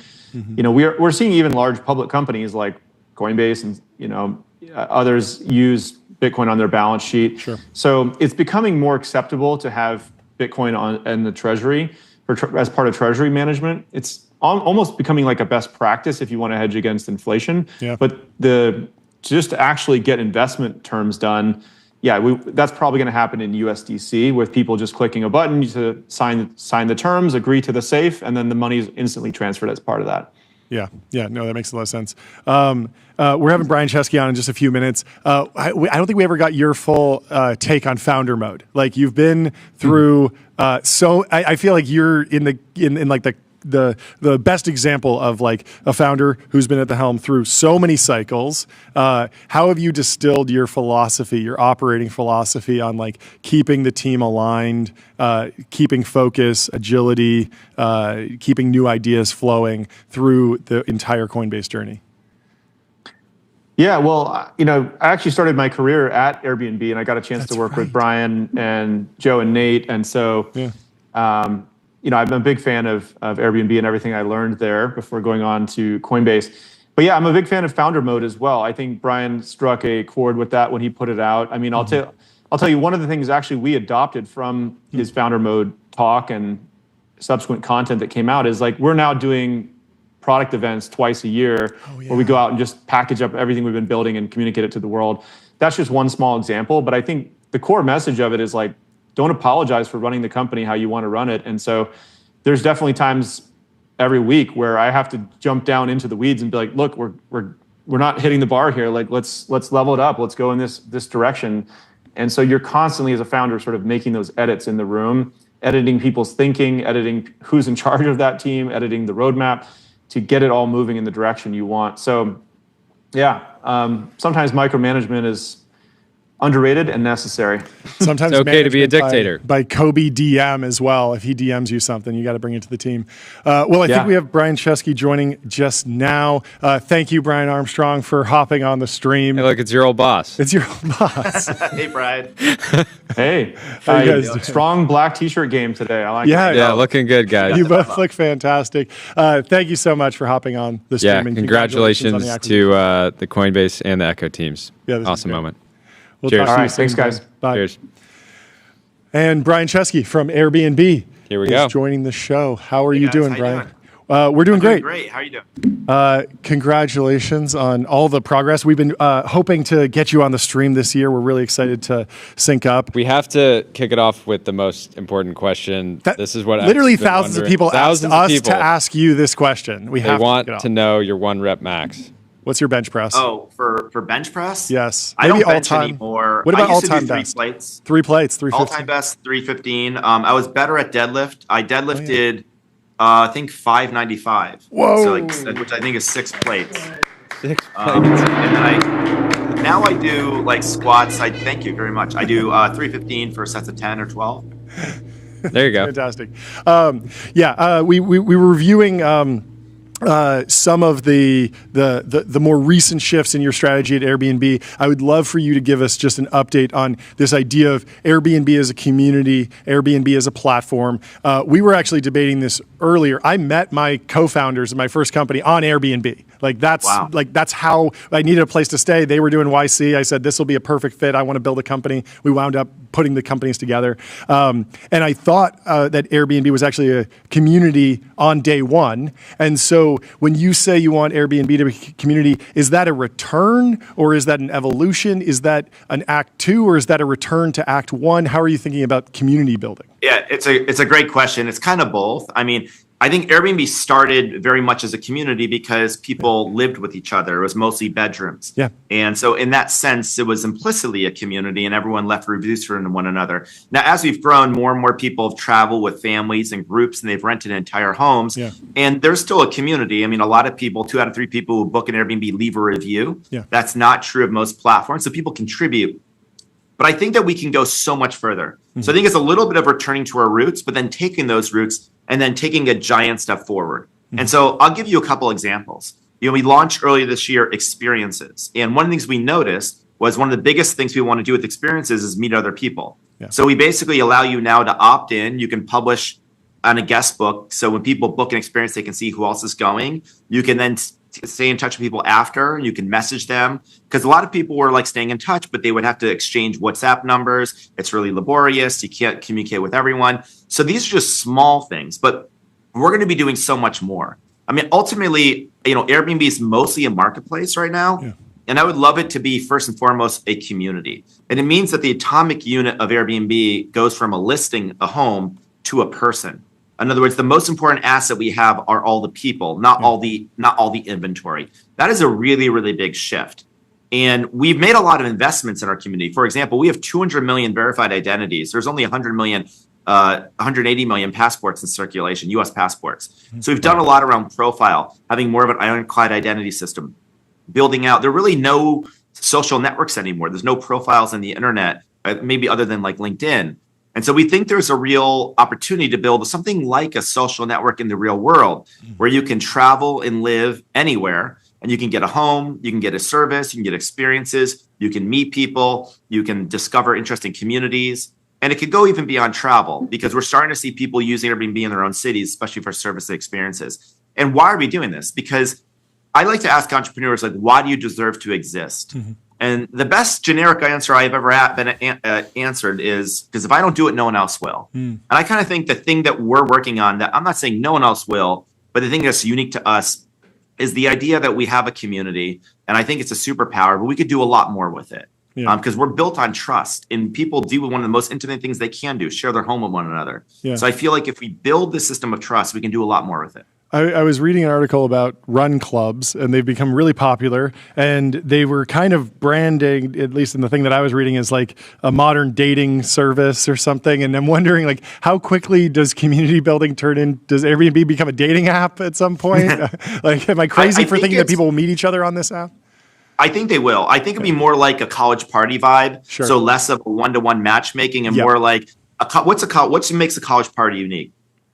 You kind of trust everyone because they went to the same college. It's not like a bar. Yeah. So there's a filter. And so people's guards are a little down. At a bar, people are a little bit, guards are up. Yeah. And so, or like a dinner party. Yeah. And at a dinner party, you don't go to a college party necessarily just to meet people and hook up. Just like you don't go to a dinner party to hook up, you go to make friends, but sometimes you will meet someone that you can start dating.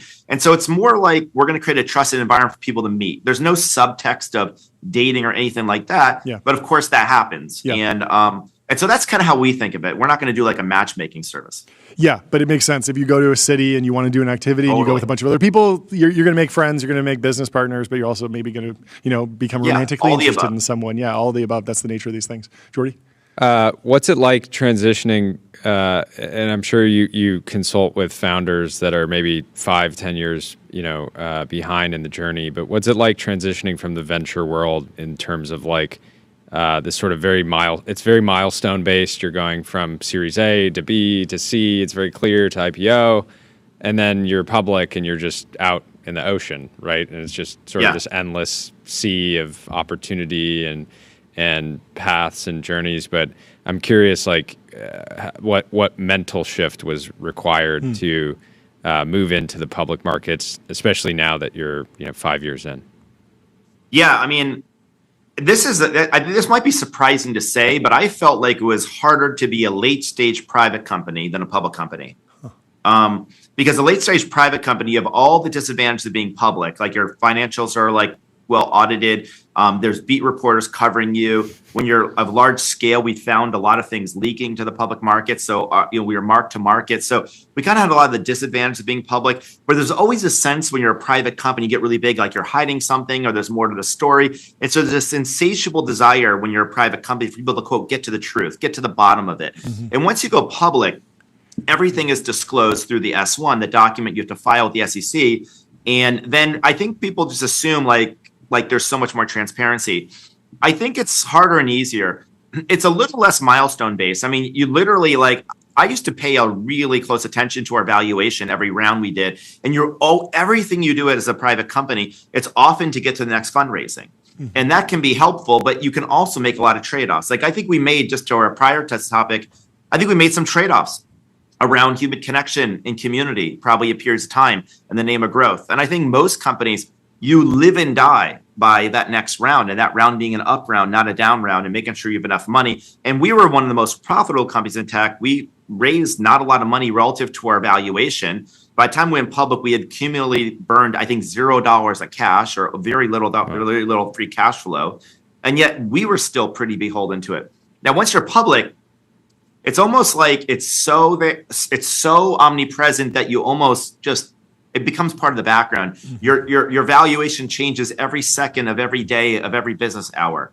And once you're a public, you realize you're going to have a stock price the rest of your life. Yeah. Even if you're not CEO anymore, you're going to live and die by it. So somehow I was able to just put it out of my mind a little bit more. The quarterly earnings is kind of like, instead of every year you have to explain yourself, you explain yourself every 3 months. Yeah. But I think you have to develop like thick skin. And I think the public markets teach you that you cannot, like your valuation isn't your value. Do you know what I mean by that? Like if you associate your value to valuation, then your self-esteem and the morale of the company's going to go up and down. And I think, Jeff Bezos told me really early on, this was more of a press thing, but he said, and this is when Airbnb was on magazine covers, when they had magazines and, 10 years ago, and we were on covers. And he said, beware, today's poster boy is tomorrow's pinata. And things are never as good as they seem. They're never as bad as they seem. And I think you have to have that. Like, don't get too high when your stock price is up. When we went public, we popped from we were marked at $18 billion. 5 months, 6 months later, we went $100 billion. Yeah. And I'm like, we weren't as bad as when we were 18 billion. We're probably not as good as 100 billion. And today our stock price has been pretty flat. We're probably a lot better than people giving us credit for. Yeah. So you just got to not focus on that. Yeah. And easier said than done. But the more you can drown that out, the more you can focus on what really, really matters, which is creating a great product, and eventually be rewarded for it. Yeah. A lot of times when we talk to public company CEOs, they'll tell us that one of the benefits is that you have a public currency for M&A. How are you thinking about M&A? Airbnb doesn't feel like a, Salesforce type company where you're just going to buy up a bunch of B2B SaaS companies every couple weeks. How are you thinking about other additions to the Airbnb ecosystem? What have you done? What have you looked at? What's your philosophy to that? Our philosophy is to be extremely discerning around M&A. Mm-hmm. The reason why is we've taken an approach to run Airbnb that's kind of similar to Apple in this early days, where we are one app, one brand, and we're a functional organization, and we have one customer, right? So that means that it's hard to take a really large company and bolt it on, because we have a functional organization. For those watching, I assume you know what a functional organization means, but there's an engineering department, a marketing department. We don't have a division. We don't have division. So it doesn't preclude us from doing M&A if it's a really great opportunity. But for us to buy a big business, it just has to be extraordinarily compelling. Now, we're still looking at acquisitions. And I do think, we do billions of dollars of stock buybacks. We generate a lot of free cash flow. We generate $4 to $5 billion of free cash flow every year. I think, we're a good stock to own. Thank you. Congratulations. I'd like to think that, this is a good stock to own and that there's a huge amount of upside. Given our multiple right now, which is not super high. Yeah. So we're very much looking at it. We're also especially interested in smaller companies because they integrate much more easily with Airbnb. And of course, we're definitely looking at like talent acquisitions as well, especially companies related to AI. That'd be really interesting to us. Yeah.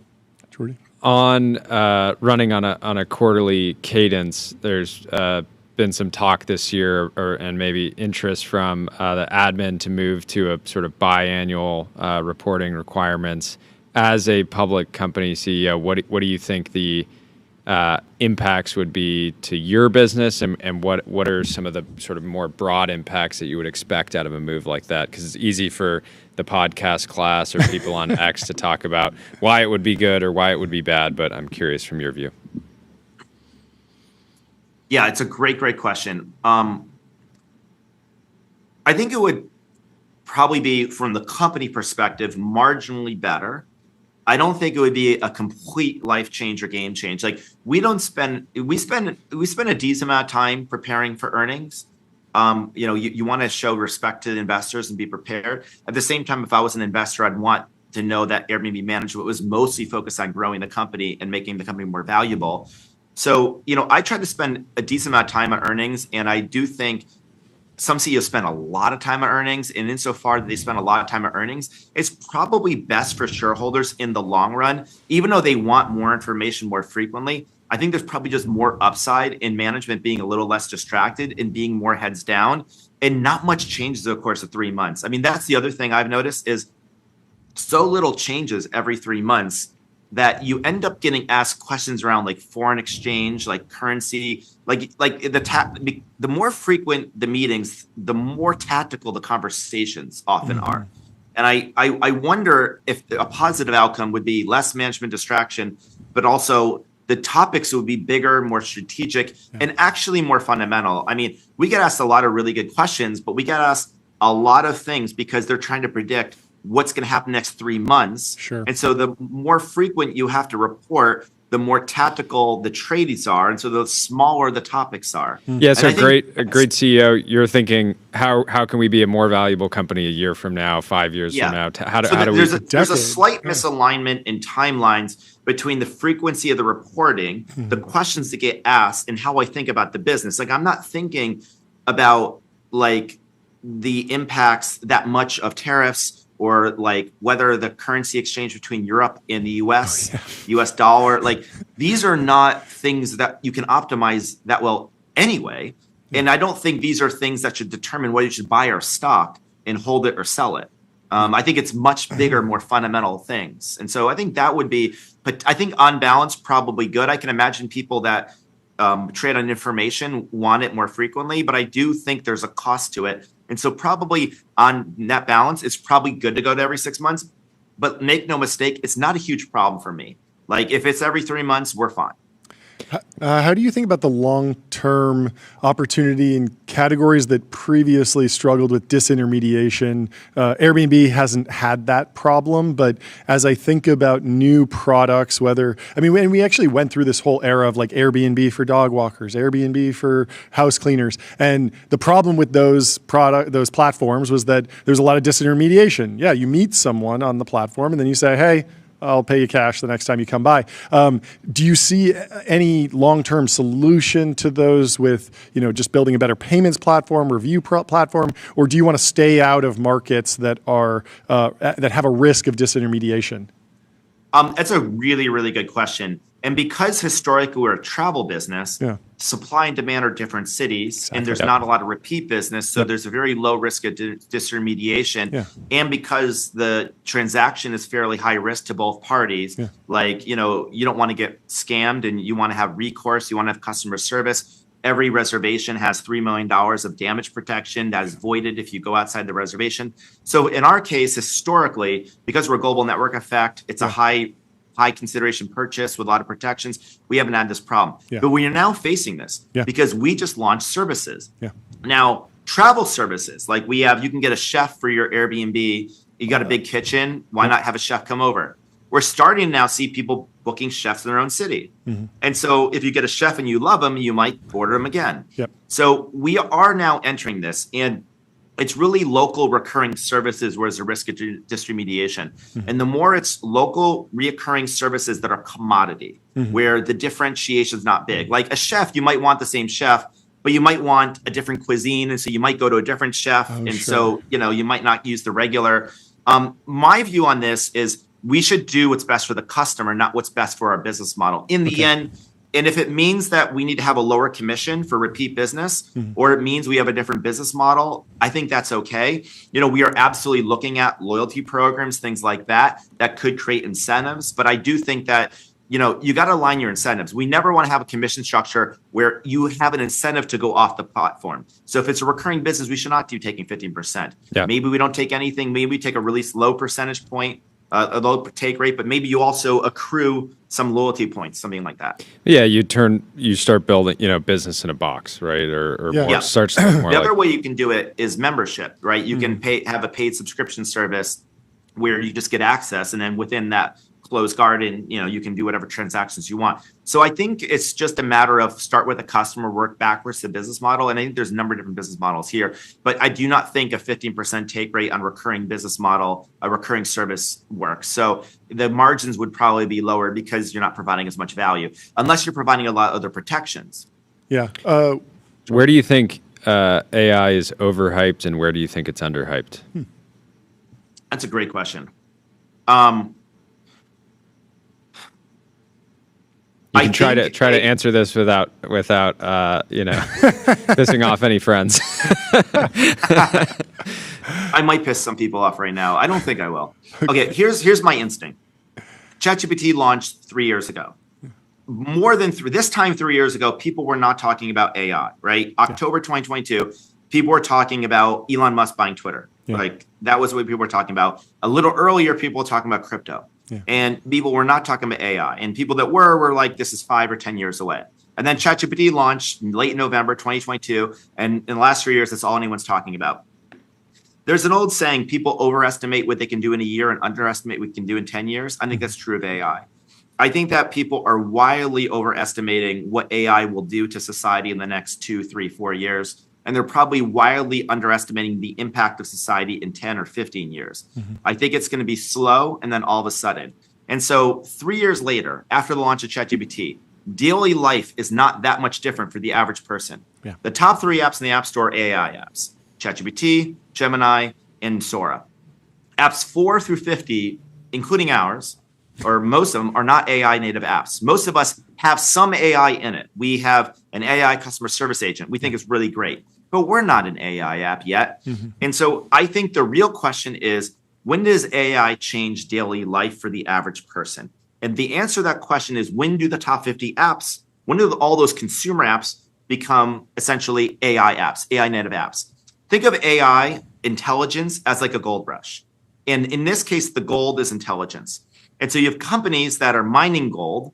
Those would be like the large language model companies like OpenAI, Anthropic, Google. And then you got a whole bunch of companies that are basically creating picks and shovels, enterprise. There are very few companies using AI in the consumer space at scale. In fact, I'm on the board of Y Combinator. Almost all the startups we are seeing are enterprise. There are not a lot of companies doing consumer. There's a couple of reasons why.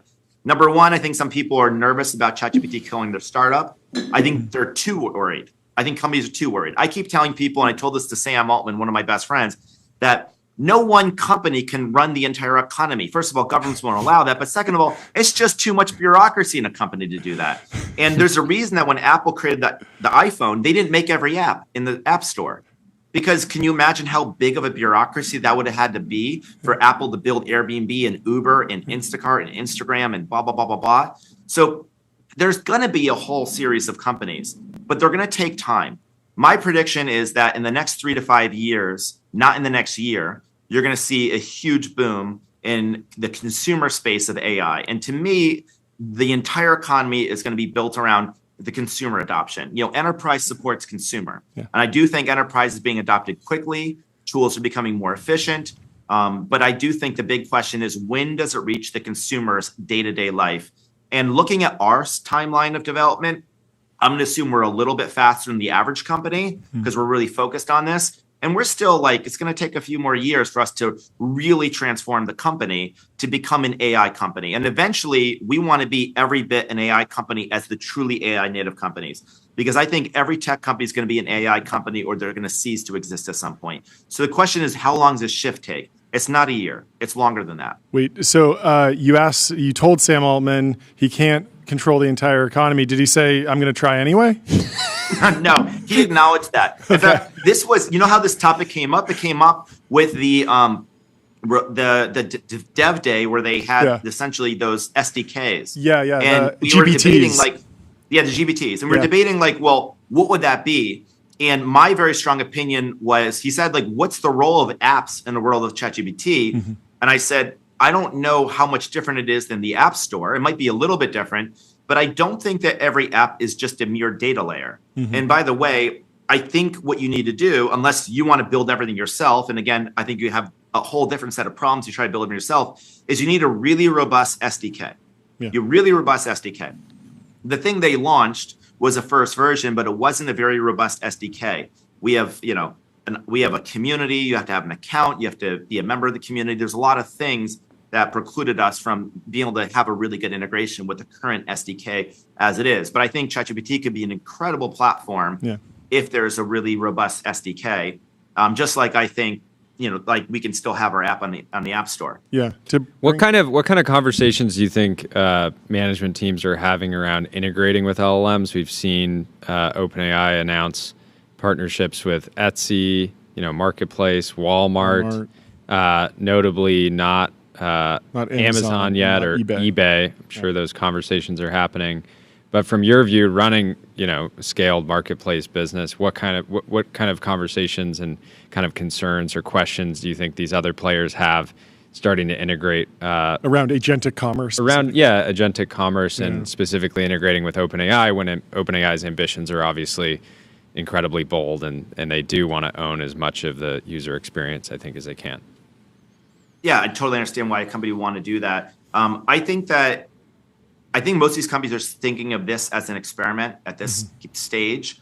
I don't think that most of these companies think that the amount of traffic or the business they're going to get is meaningful yet. So this is really about learning and deciding whether you want to participate or not. I think a lot of companies are going to have to ask themselves, do you want to be a destination, or are you going to allow ChatGPT to be the destination, or a large language model to be the destination? And I guess I have a unique view on this. I'm not an AI maximalist insofar that I feel like a few companies are going to own the entire internet. Here's why. Number one, the models that ChatGPT has that are in ChatGPT are available to everyone via an API. And if you don't use their model, you can use open source models that are 3 or 6 months behind. And for most things, a consumer cannot discern the difference between a frontier model and a model 3 to 6 months behind it. Like if you need to have a travel concierge plan your trip, I think a model 3-4 months behind, I don't think you'll notice a difference for the average person because the queries aren't complex enough. So imagine, as a thought experiment, we replace the name. I know this is not a perfect analogy. It's a little bit flawed in some ways.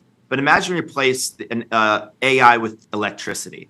And it was 100 years ago, and 3 companies had electricity and no other company had electricity. Suddenly, these electric companies would have a huge advantage. But we have this mental model as if these companies are the only ones with electricity. Every company is going to have the access to all the same models, unless companies start limiting their models only to their applications. But then other competing models would then get more widely adopted because they will have an API. So you have to make a choice. Do you want to limit your model, or do you want to be like AWS? And AWS, Amazon.com, does not get much of an advantage that they're part of the same company as AWS. They make a point about this, by the way.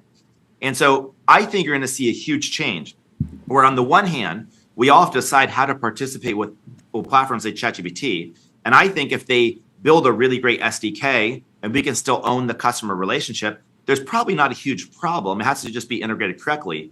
At the same time, you have to remember, we're also going to have nearly as good AI, right? Yeah. Via the fact that even if we don't produce our own models, there will be an entire economy that will allow those models to be accessible via APIs. There may be some advantages to the companies that build apps within. And so I think then it goes to the mental model. Do you want to go to one destination that then is like a macro agent that connects to all other agents? Or do you use different apps and those become different agents? So now we're starting to debate these mental models. Yeah. And there's a trade-off. The trade-off is the advantage of going just to ChatGPT is now one agent can kind of cross-pollinate and organize everything. But then if the SDK is limited, it will be not as powerful as going direct to the app. That is an AI app that can go really, really deep and do your job really well.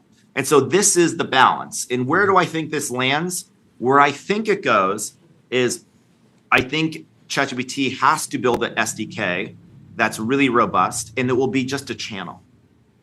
That's my guess, but we'll see. And I might be wrong.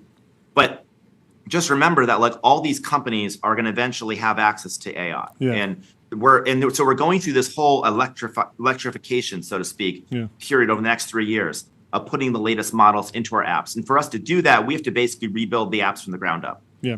To go back to Airbnb a little bit, I'd love your take on where culture is going in the era of like online and offline content. There's this weird tension where everyone's brain rotted on TikTok watching 5-second videos, but the Taylor Swift Eras tour is the biggest concert and everyone's talking about it, or the Sphere in Las Vegas is this place where people go to visit. Run clubs are really popular. Yeah, the other thing, there's some quote, yeah. I don't know who to attribute it to, but like when an American has like a free week, they want to immediately go on vacation and experience somewhere new. Yeah. And that feels really enduring. And so I feel like you're in a unique position to kind of comment on like the runaway brain rotification of American culture versus like touching grass, basically.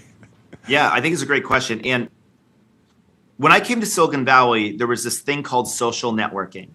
And social networking was literally, as you can recall, 20 years ago, a way to connect with your friends. Yeah. Basically, people I cared about shared stuff they cared about. And social networking may be the most popular product of all time that was invented and then uninvented.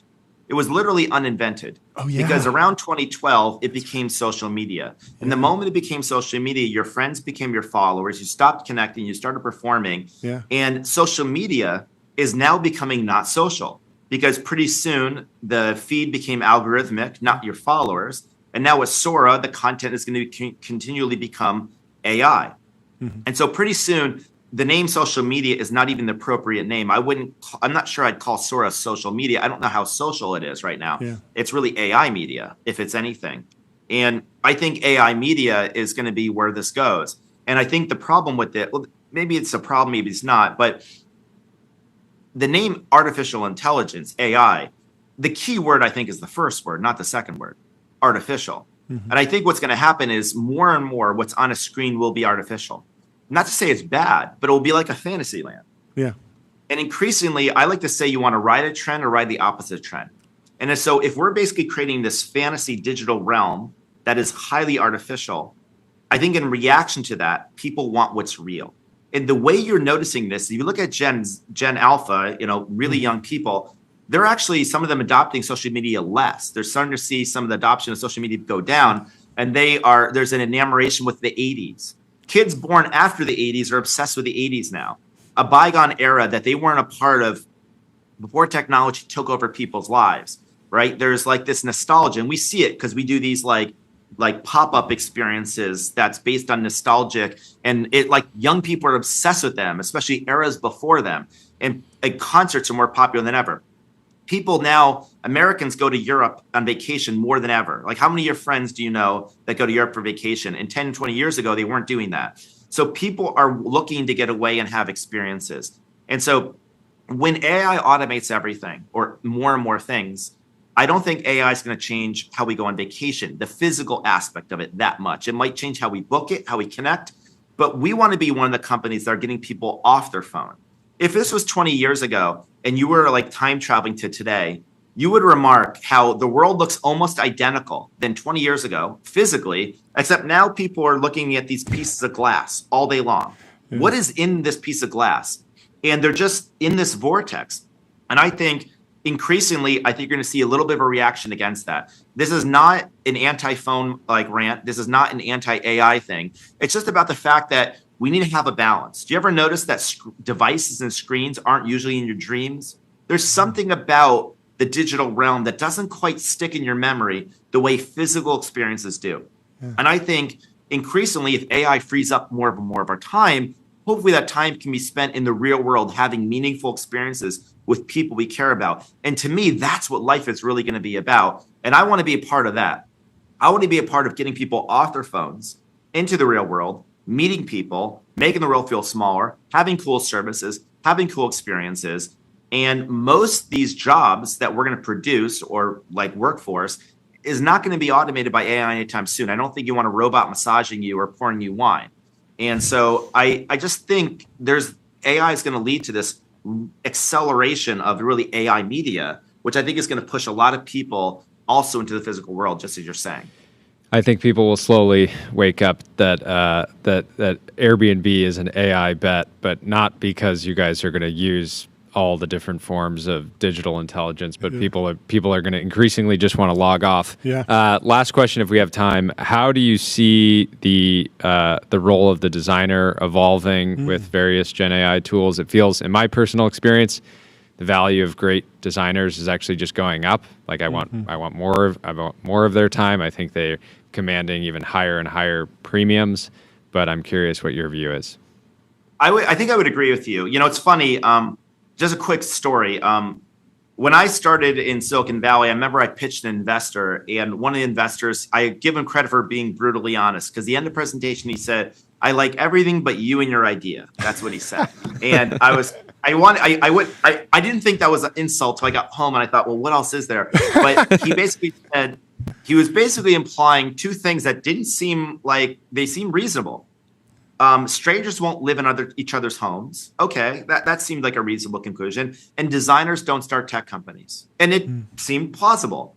And there weren't really a lot of role models. The closest thing to a role model I had was Steve Jobs. I don't know if people thought of him as designer. I kind of did. But then, you know, when he passed, there weren't really a lot of other iconic founders that came from that kind of world.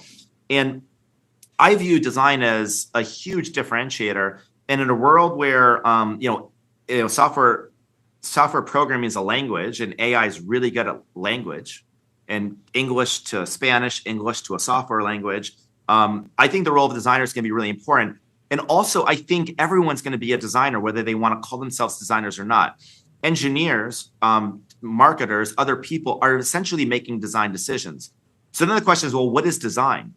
I don't think design is how something looks. It's fundamentally how something works. Design is an assembly. And I think the role of a designer is similar to the role of an architect of a building. An engineer is the ones building the building, but I think the architect is going to be one of the most important roles. And by the way, an engineer can design. I'm not saying they're only designers doing this. In fact, I think the AI tools will allow more people to be designers, because you won't need to be a craftsperson. You just need taste. And I think more people can learn taste than can get through the craft. And this allows engineers, designers, and everyone to be designer. Now, some people will be better designers, and there really is going to be an expertise around design, but it's going to be about taste. It's going to be about intuition. And intuition is not this like just gut feel thing, like a vibe. I think intuition is based on your expertise. And one of the things I learned about great design is simple. And simple isn't about removing something. Simple is about understanding something so deeply, you can distill it to its essence. And so I think great design is about making the complex simple, about caring about every detail, about having taste. Taste means having a sense of culture and history and where the world's going. And it's really about systems-oriented thinking. This sounds a lot like the skill sets you need in the age of AI. And so if we believe that, then I do believe that like suddenly more people can be designers, because it's going to be much easier to build things in the age of AI. So I'm very, very bullish. And I thought when Apple rose, that would lead to the creation of all these designers as founders and designers being elevated in Silicon Valley. It kind of did for a moment, and then it kind of subsided. I am very optimistic that generative AI is going to, really lift design in the world and make it one day equal to engineering. I don't think that's a crazy thing one day. Last question for me. We started with a bodybuilding question. What was it like being a bodybuilder at RISD? Were you a fish out of water? It feels like, bodybuilder, yes. I expect SEC school or something, but yes. Was that a weird experience or was that just like normal? It was weird, and I was a weirdo at college. I'll be honest with you. The way I got into bodybuilding was I was an ice hockey player growing up, but I was very skinny. I was 100 pounds freshman year of high school, and I went to a sports academy, like a prep school for ice hockey, and I was way too small. Okay. And my senior year of high school, I was 125 pounds, and I broke my leg playing ice hockey. I had to do physical therapy, and I was kind of like an overachiever, and I decided I was going to start bodybuilding, and I got really, really into it, kind of obsessively into it. And I remember my friends were teasing me about how skinny I was. And I said, I'm going to be one of the most muscular teenagers in the country. And I got into bodybuilding, and I loved it. And the reason I loved it, and I ended up competing nationally as a bodybuilder. And I loved bodybuilding. And it was before anyone in tech was like working out or anything like that. It was kind of weird back then. Now a lot of tech founders have trainers and are really into longevity. Like creatine what? Yeah, exactly. Like no one knew what that was back then. People thought creatine were steroids. Like they couldn't discern the difference between the two. And I learned a couple lessons from bodybuilding too that I bring to Airbnb. The first lesson I learned is if you can change your body, you can change your life. And I was a kid, my parents are social workers, and I didn't grow up in an environment where you thought you could change your life. I kind of grew up in an environment where a lot of kids didn't leave their hometown. And so to be a tech founder, to kind of design the life you want to live, that didn't seem like anything that someone told me growing up. I think we take it for granted, but a lot of kids watching probably come from hometowns where that doesn't seem possible. If you can change your body, you can change your life. And it's almost the most tangible thing to change is your body. Yeah. The second thing I learned from bodybuilding is you can't get in shape in one day. Like there's no one workout, I think, that gets you into shape. It's consistency over time. It's true of tech. Maybe you can have a flash of an idea, but you're not going to build a company in a day. And it's better to just be consistent, even if you have some bad days. And so you build your body one repetition at a time, and you build your company one day at a time. So these are some of the things I learned. But at RISD, I was totally a fish out of water because, you have to eat a lot of protein. So I would walk around campus with like half a dozen hard-boiled eggs, chicken breast. I'd pull them out at very weird times. I would keep sometimes like a steak in a Ziploc bag in my pocket, and I whip it out in the middle.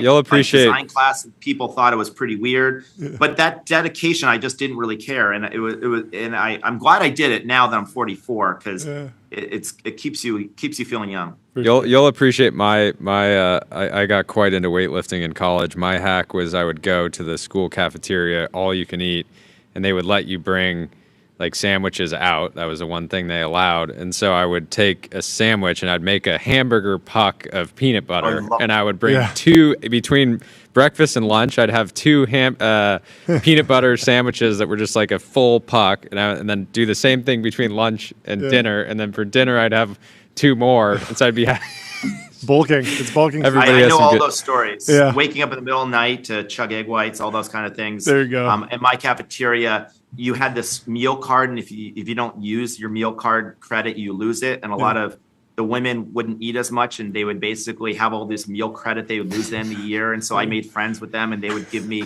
their meal credit, and that was how I got my protein. That's amazing. Do you follow the sport today? Are you a Sam Sulek fan, a Chris Bumstead fan, or are you too busy with Airbnb? I'm pretty busy. I follow it a little bit. Yeah. I like the classic bodybuilding more than the open class. Sure. It's just gotten kind of out of control, in my opinion. I got the honor to meet Arnold Schwarzenegger and train with him at Gold Gym Venice. That was kind of like a dream of mine. Wow. And that was really cool. But I don't follow the sport too much anymore. But my trainer was a former Mr. Olympia competitor. So. Oh, no way. There you go. Very cool. Well, thank you so much for hopping on the stream. This is a lot of fun. Thank you, guys. Lessons on bodybuilding, company building, and life. Yeah, we covered everything. We'll talk to you soon. Have a great rest of your day. Great hanging. Thank you. Bye.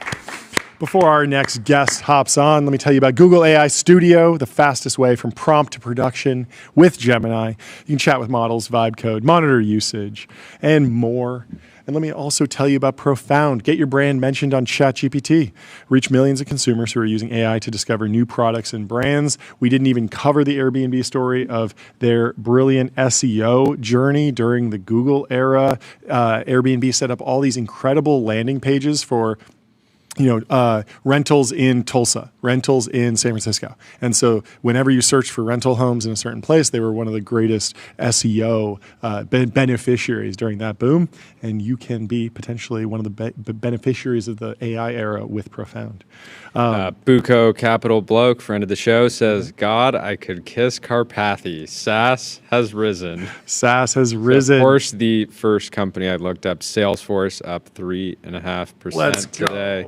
Let's give it up for the chief mogging officer, Benioff, back in the game. Yeah. For a while, you've been like the AGI bear AI SaaS bull, where you've been like, it's all SaaS, and every time I get a pitch for AI agents, and it's like it's SaaS, and you've been dropping it like a hot take, but you're not a doomer about it, and you're not like it's nothing. You're like, it's the best. It's actually the best. It's a bunch of opportunity for entrepreneurs. There's a bunch of opportunity for business efficiencies. I'm happy about it as long as you're focusing on what matters, proper enterprise workflows. It's a bad day to be a manual workflow. That's for sure. Absolutely. That's for sure. Did you see what happened? Did you see this picture? There, it looks like somebody found them filming the OpenAI. Is this real, or is this just someone dressed up as Ilya? So this is Chris, ChatGPT 21 says this movie's going to be sick, and it looks like Joseph Gordon-Levitt. Oh, you think so? Supposedly playing Ilya, right? Yeah, maybe. Oh, it does look like him. He's playing Ilya. It would make sense that they would film in San Francisco. Yeah. This is going to be a wild movie. I can't believe they're making a movie so soon. It feels like the Facebook story kind of marinated for. I mean, I guess what Facebook came out in 2005. Yeah, it might be soft. Facebook came out in 2005 or 2004. I think they actually launched, and then the movie came out in 2011, 2010. Yeah, 2010. So Facebook was had 5 years to simmer. Feels like, I mean, I guess OpenAI has been around longer, but really the narrative started with ChatGPT. Anyway, wild, going to be a good movie. Hopefully it pumps some people up. We'll see. It's probably going to be a brutal hit piece. We'll see. I wonder if we're going to see any releases of who's playing Rune. I would love to know who's playing Rune. If they don't include Rune, they should.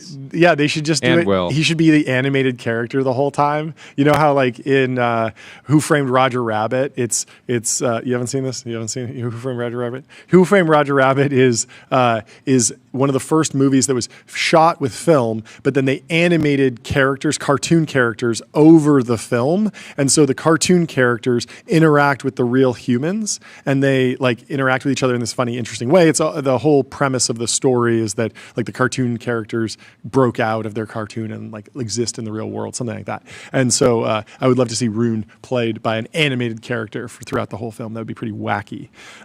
Should we go to Apple? David Sun says a supreme shape rotator can only rotate shapes, but a supreme word cell can rotate shape rotators. Yes, this is a quote of Mark Andreessen saying, high IQ experts work for mid IQ generalists. What means? Yeah, I don't know if it's fair to call Steve Jobs a mid IQ generalist, but Rune said this as well. The world is run by smart generalists. There are no. What's this launch video from Apple? Let's pull it up. They probably planned it on Linear, a purpose-built tool for planning and building products. Meet the system for modern software development. Streamline issues, projects, and product roadmaps. And if you're buying an iPhone, they better pay their tax on numeralhq.com. Sales tax on autopilot. Spend less than 5 minutes per month on sales tax compliance. Okay, let's play the Apple video from and then we have our next guest Tim already Cook. in the Restream waiting room. It's a Mac ad. But was that even a Mac? That looked like an iPad to me. Was that a Mac? I don't know. It was a MacBook. But it hits extremely emotionally because that ad is voiced by Jane Goodall, who passed away on October 1st of this year. She was, of course, the British primatologist. She studied monkeys. She studied chimpanzees. A very noble cause. Does she own a Bored Ape? I don't know if she ever got into the board game. I'll have to figure that out. Jane Goodall would have loved. Extremely disrespectful to her legacy. Let me tell you. How is that disrespectful? Because she's one of the most revered, some of the most valuable apes in the world, and you're trying to drag her down into the degen mud. You're tarnishing her legacy. It's on-chain art. Stop. Before we bring in our next guest, let me tell you about Fin.ai, the #1 AI agent for customer service, #1 in performance benchmarks, #1 in competitive bake-offs, #1 ranking on G2. And before we bring the new MacBook Pro is available starting tomorrow. Yes, I'm going to buy one. Mac M5, which is almost as fast as an M3 Pro and almost as fast as an M1 Ultra. It has this weird thing. But it's not better than. It is the best MacBook you can buy right now. Okay. I think. Okay. I'm not sure. But there's some plateauing going on in the M world. We'll have to dig into it. Anyway, we have Stuart Landesberg from Seneca in the Restream waiting room. Let's bring in Stuart. Welcome to the stream. How are you doing? Welcome. Doing great. Thanks for having me. Great to have you on. Thanks so much for joining us. We are both excited for this one. Yes. We hate fire and we love water. Fire. We love water.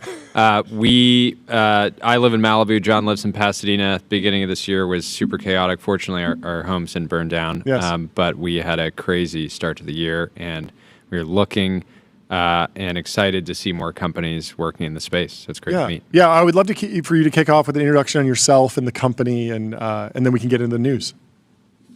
Sure. Well, thanks for having me, and sorry for you and for all the folks who live in Southern California about what happened earlier this year. Yeah. I think it's a story we've heard too many times in California, and that's a big part of why I'm here and why Seneca exists. I've spent the last decade and a half as an entrepreneur and doing other things in technology, but over the last few years, it's become, I think, increasingly apparent that building physical things that can solve real world problems, we need more entrepreneurs doing this kind of stuff, and maybe fewer people building, I don't know, the things that are fast to generate financial returns, infinite but jets. lower on. Exactly. The infinite slot machine, the trough. Yeah. Yes. Where are you on the farm? You're helping put out the fires on the farm, right? Exactly. We're big into farming analogies. Anyway, give us the news. What happened? So started working on it about a year and a half ago, doing research, doing ride-alongs with fire agencies, and was amazed at the quality of individuals that we have in the fire service, and amazed that most of these people are doing their jobs. And remember, these are people who literally run into burning buildings. Yeah. They're doing their job with technology that is, in many cases, from the 60s and 70s, right? It's for people. Or before that, when did we invent the hose? Probably hundreds of years ago. We invented buckets and hoses, and that's still, key to the fight. Yeah. Yeah, it's amazing. And so you look at what we give to the warfighter, right? The other people who we rely on to keep our communities safe.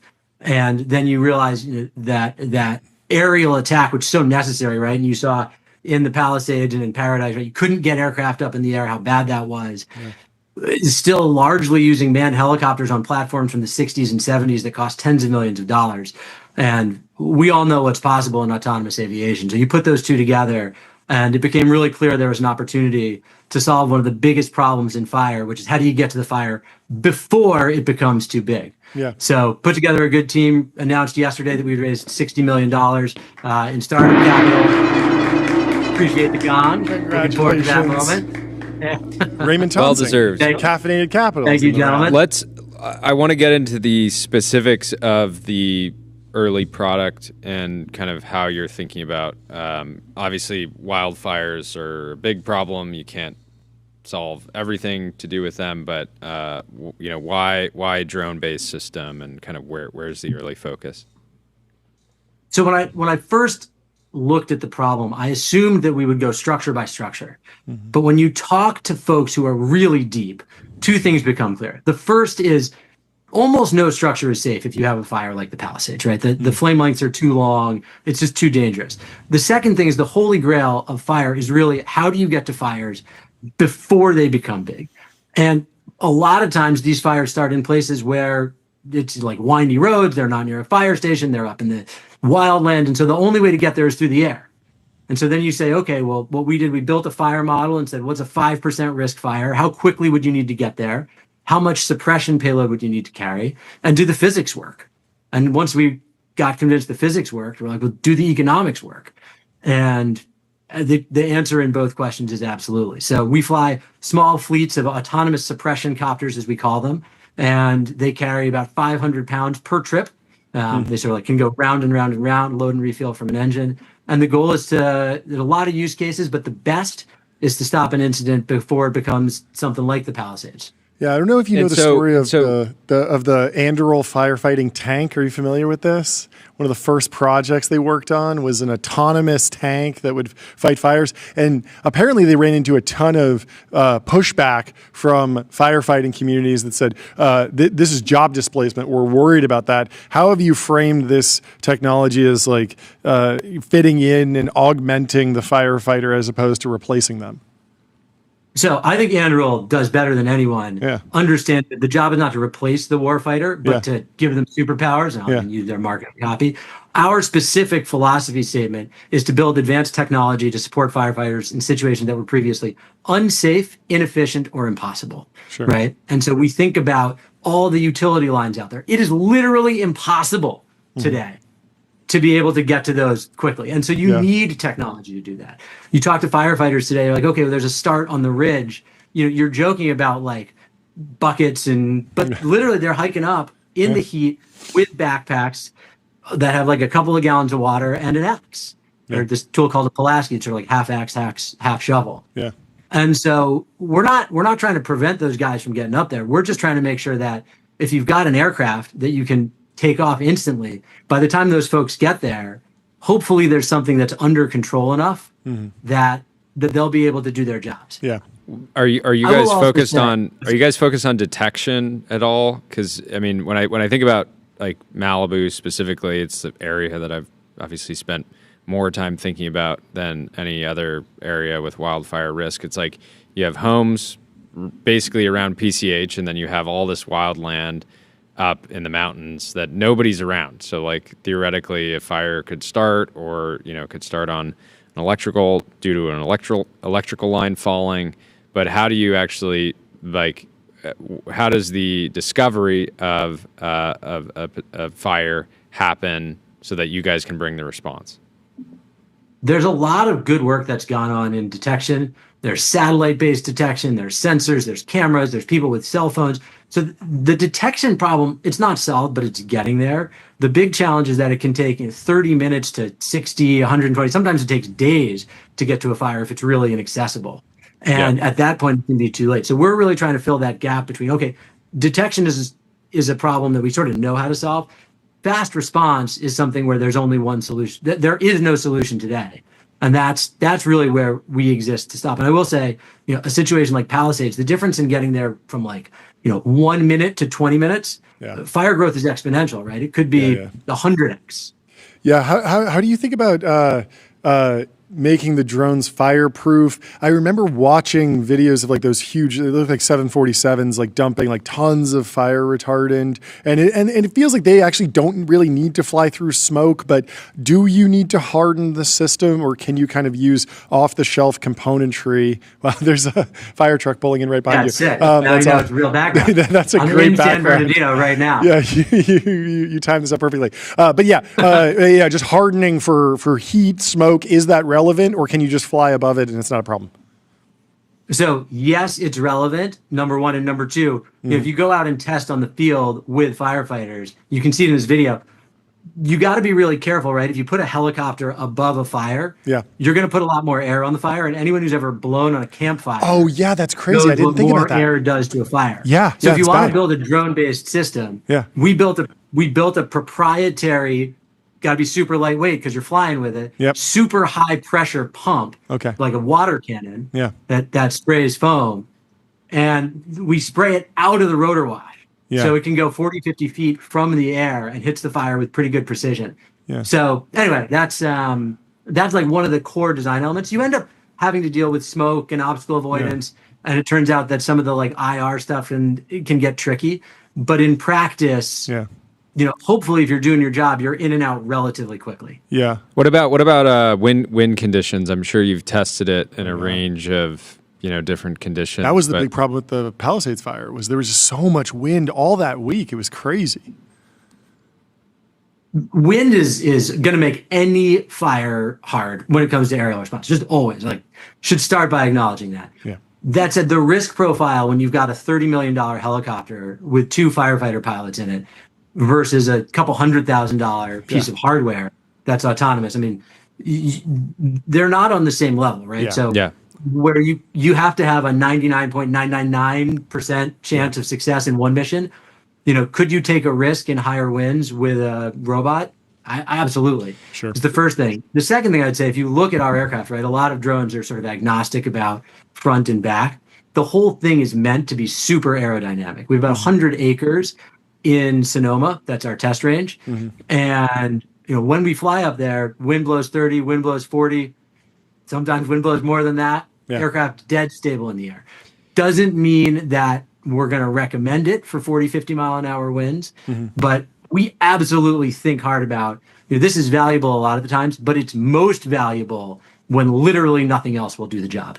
Yeah. Okay. Last crazy sci-fi idea for me, because I've spent a bunch of time thinking about this. Perfect. So I get a small discount on my fire insurance because I have good fire sprinklers in my home, like a modern system.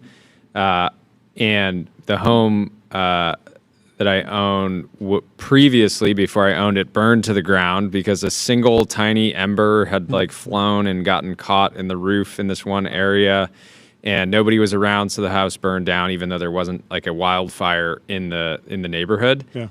And so I was thinking at some point, and I'm sure you've thought about this, I'm curious how you think about it, you could just have a drone-based system that effectively had a fire extinguisher attached to it that would just monitor your property if there were wildfire conditions.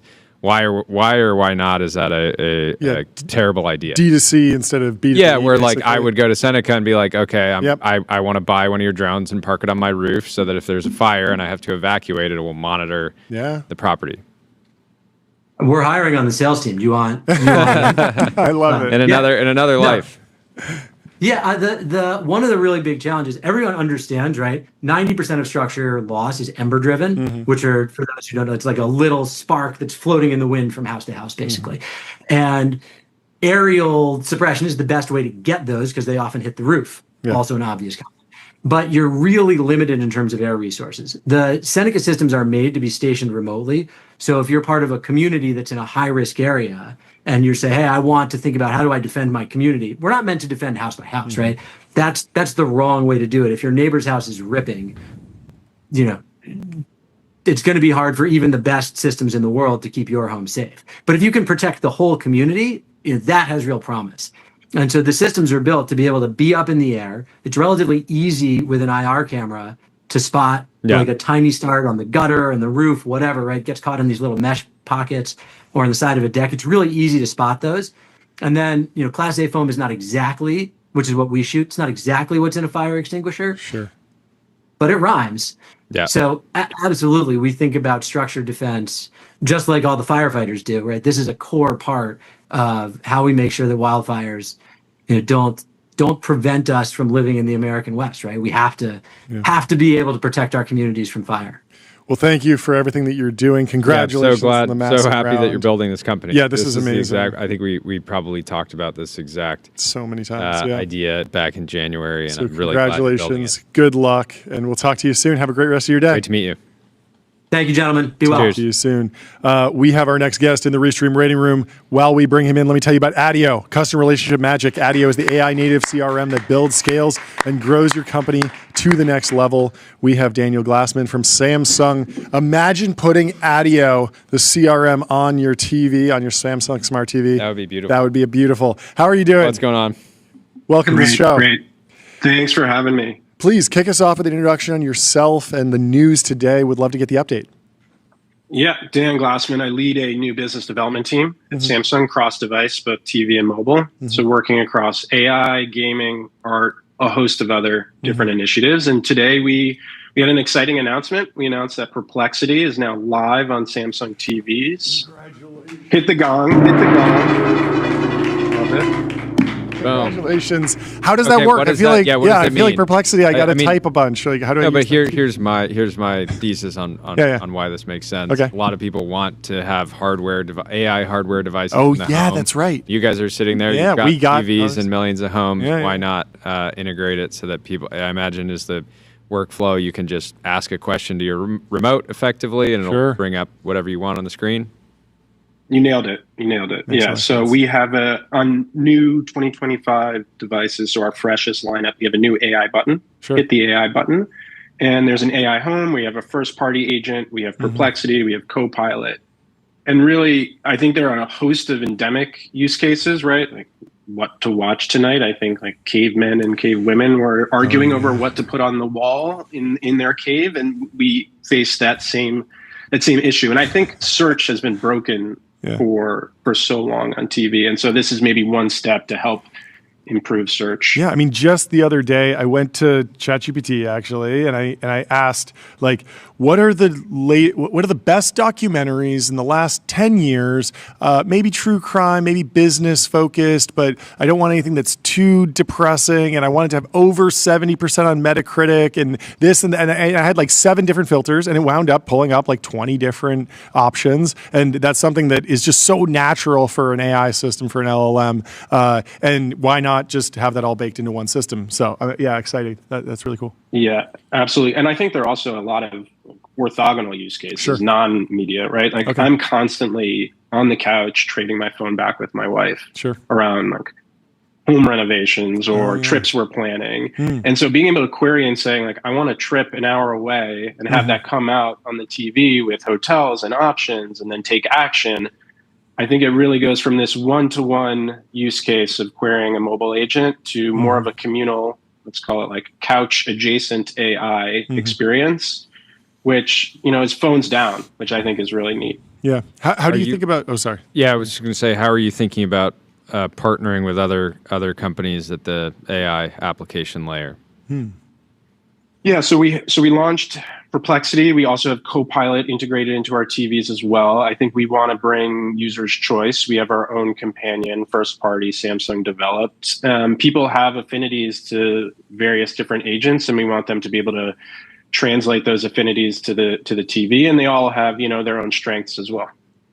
Awesome. Yeah. How are you thinking about the trade-off around features, which people want every feature individually, sounds awesome, adds a bunch of value, versus like product bloat and just adding so much that it becomes overwhelming, and surfacing the right product at the right time? That feels like a really big challenge, but how is the trade-off? How do you think about that internally?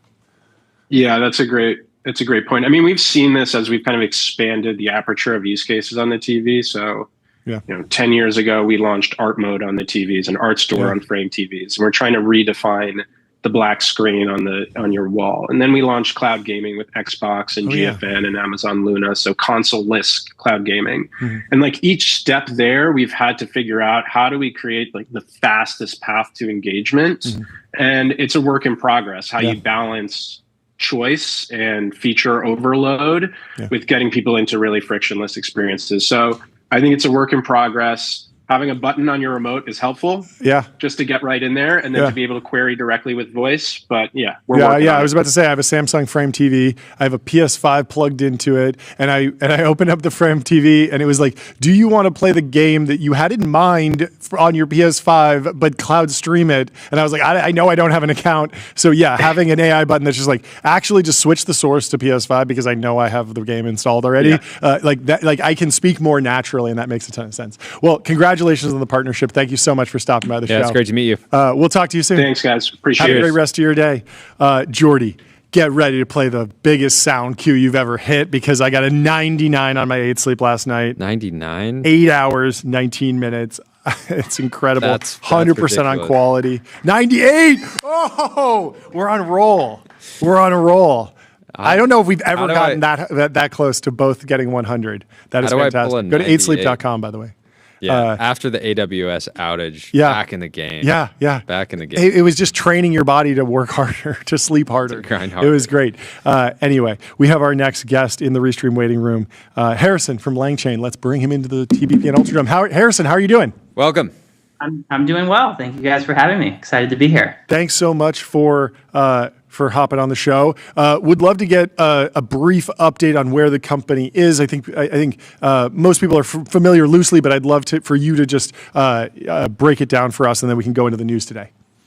Yeah, absolutely. So we started as company's LangChain. We started as an open source project about 3 years ago. Almost this Friday is the 3-year birthday, so we'll do something fun for that. Nice.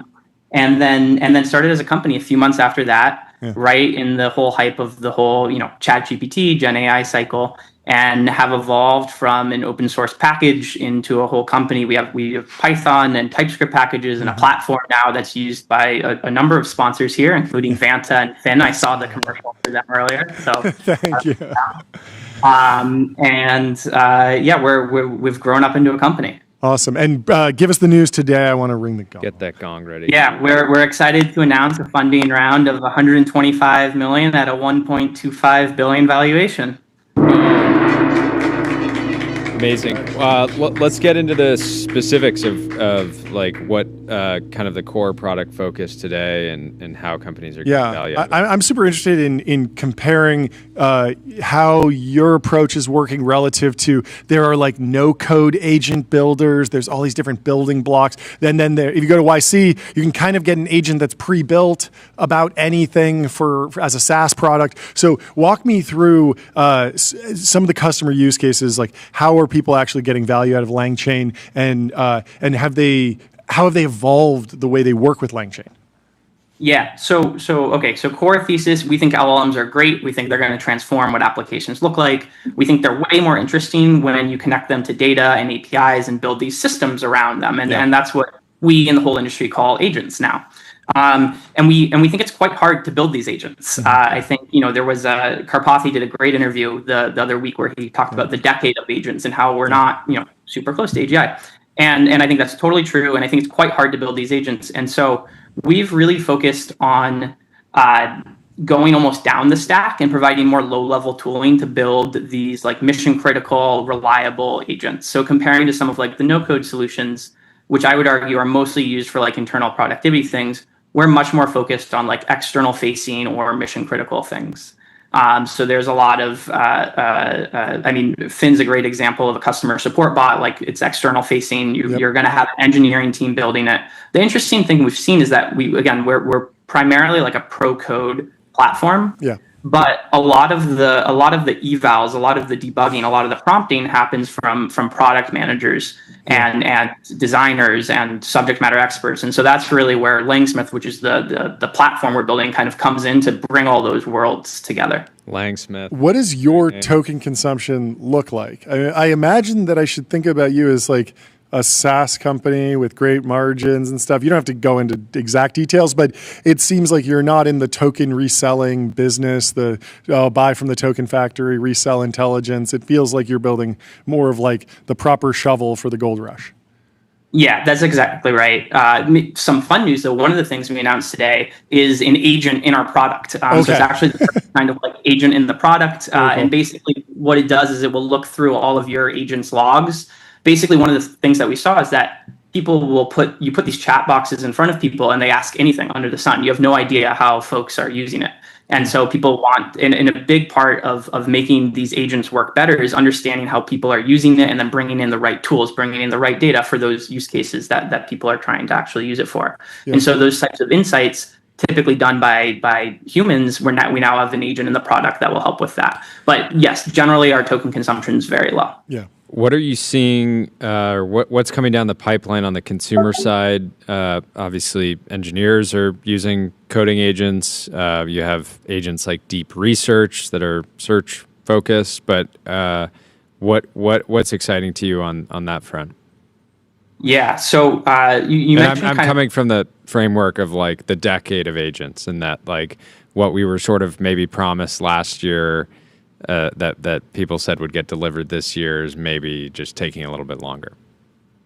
So one of the areas that I'm most interested in is this idea of what we call deep agents, and basically built upon the idea of Deep Research, Claude Code, Manus, all of these general purpose agents that do run for an extended period of time and are actually they're quite simple algorithms under the hood, but there's a lot of like prompt engineering and context engineering that goes in. And so deep agents is kind of like this agent harness that will help power a lot of these more longer running things. And so to answer your question, I do think things like deep research, we see everyone building some version of deep research. Like it's just such a good kind of like product fit, not only because the agents, especially for some of the search things, they're good at it.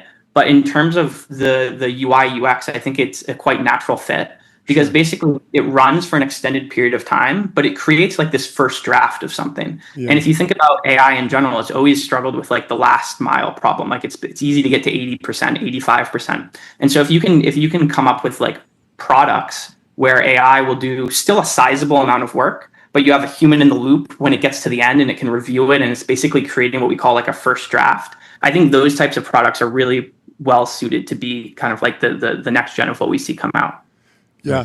With the raise, I imagine growth has been fantastic. Institutional venture partners, they're not ripping checks on a whim. But what's been the secret to growth? Has it just been a bunch of great customers that have been scaling up consumption and their LangChain bill is going up, and so you're making more money? Have you been moving up market to the Fortune 500? Have you been just onboarding tons and tons of new companies? Maybe a combination, but how should I understand like the way the shape of the business is changing? Yeah, it's a combination. I mean, everyone's doing stuff with Gen AI. We have Gen AI native companies that are big customers. We have big enterprises that are big customers. Everyone's doing stuff there. Yeah. I'd say of our revenue, about like 30 to 40% comes from our self-serve, to maybe give some kind of idea there of just the split. So it's a pretty even split. Like I think we and so we see everyone kind of doing things. I'd say in the past, it has been a lot of the consumer-facing companies. There's kind of this interesting dichotomy of use cases. Mm-hmm. So consumer-facing use cases are like really high volume, but they're generally like shorter interactions because latency is still really high. It matters a lot. Totally. And so we see like a lot of our usage coming from these consumer-facing companies. But then on the other end, you have these more B2B companies where the agentic workflows are just much more valuable. Like they're doing way more work. And so there's maybe like fewer of them, but the ROI that they're providing is like much higher. And so the way that we charge is basically usage based. And so a lot of it comes more from the consumer side of things, but we see that there's a ton of value on the B2B side as well. How are you thinking about the open source strategy? What are your role model companies there? I'm always fascinated by this. I know the story of Red Hat Linux a little bit, GitLab. There's a bunch of other Databricks, and it feels like open source is sometimes just like a tool that people pull off the shelf as like marketing. Other times it's like the company would not exist without the open source community. Like, how do you see that playing a role in evolving over the next couple of years? It's a huge part of our company and what we do. The way that we think about things in terms of the life cycle of building agents is there's like a build phase, and then there's like test, run, and manage. And everything in the build phase we try to do in the open sourse. Mm-hmm. And so this is LangChain and LangGraph. And so I think like Vercel and Databricks are two of the companies that I kind of think are good analogies there. Mm-hmm. And yeah, we want to build the platform for agent engineering, just like Vercel is building kind of like the platform for front-end engineering. Yeah, but so like pitch me if I'm using the open source repo, I'm happy, I'm scaling, and you know that I'm running this at scale and you'd love for me to be a customer. Are you just saying like the downtime will be less, or you'll get extra enterprise features, or you'll have some sort of forward deployed engineer that can come and jump in, do a sprint for a little bit and help me level up? Like, what's the shape of partnering with you if I'm already big and scaled on the open source repo? Yeah, so it kind of goes in the story of build, test, run, manage, and we've kind of built out our product suite in that order. So people get started building, like that's where they enter in. Yep. And so when they come to us on the commercial side, it's mostly for the testing phase. Oh. So the biggest blocker that we see that people run into is that their agents just aren't reliable enough. Sure. Like it's really hard to get them working well. Yeah. And so we have like best in class debugging and evaluation solutions that work with or without our open source. Actually, that's one decision we made early on, is like the test, run, manage is going to be separate from the open source. Got it. Kind of like Excel, you can run more than just Next.js. Yeah. So So that like testing and evaluation and debugging is the first thing that people typically come for. Then we have the run phase. And so this is really running agents at scale. We didn't do like deployment for LangChain in the early days because, to be honest, a lot of the things that people were building in March of 2023 were like really simple compared to what they are now. And so there just wasn't that much new infrastructure that was needed. As we start going into like longer running and more stateful agents, like that's really what our runtime is aimed at. And then the managed aspect of it is something that we're just starting to do more of. This is where like our insights agent comes in. So now you have like millions of traces going into your agent. How do you manage that at scale? And so our product development has kind of followed this, this life cycle. I think we try to stay pretty grounded in like where the industry is and what's needed at the time. Do you think reliability will always be one of the key challenges to agents? I think like making them reliably good. Yeah. It's easy. Because right now it's like, okay, it's like 80% success rate for enterprise agents for a lot of use cases isn't good enough. And then it's hard to get it to 95. And then it's probably even harder to get it to 99. And then the last 1%. And depending on the use case, the reliability maybe matters more or less. But it feels like the age of agents will kick off when we have like highly valuable, reliable agents in multiple categories. But I'm wondering if it will just be kind of like a perpetual challenge because of the nature of LLMs and constantly being in the business of predicting the next token. I think reliability is definitely the number one blocker that we see people focused on today. We did a survey about a year ago, and like twice the amount of people said that they were worried about reliability compared to like cost or latency. And I think one of the taglines we use on our website is the platform for building reliable agents. Like we think it's by far the biggest blocker out there. I think, as an industry, we're learning like techniques and practices to get better at it. The models are improving as well. That helps. I do think it will continue to be a challenge. And I do think that the best agents that we see out there innovate a lot on UI, UX to help overcome some of those reliability issues and put the human more in the loop. Like Cursor, for example, I would say, like their superpower in my mind, like they've just nailed the UX of how you interact with these models and what it's like. And I think a lot of the ambient coding agents are taken off because the UX is great because it creates this first draft. And so that first draft like paradigm goes hand in hand with this reliability thing. Yeah, so we're approaching it from different. Karpathy had a great take on this. He was like, like you can get a self-driving car to 99% accuracy, and it's like, you'll only crash every 100 miles. Like 99 of the miles will be safe, and then the last miles you get in a crash. And so he was saying that like it's not just going from 80 to 90 to 95%. It's like you need to add a 9. So it's 99.9.999. He really did the meme.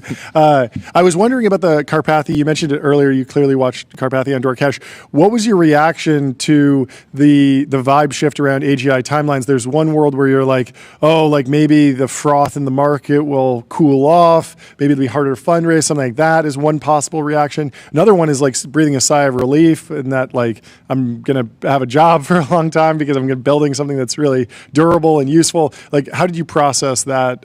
Or did it update you at all? Maybe you were already thinking all the same things.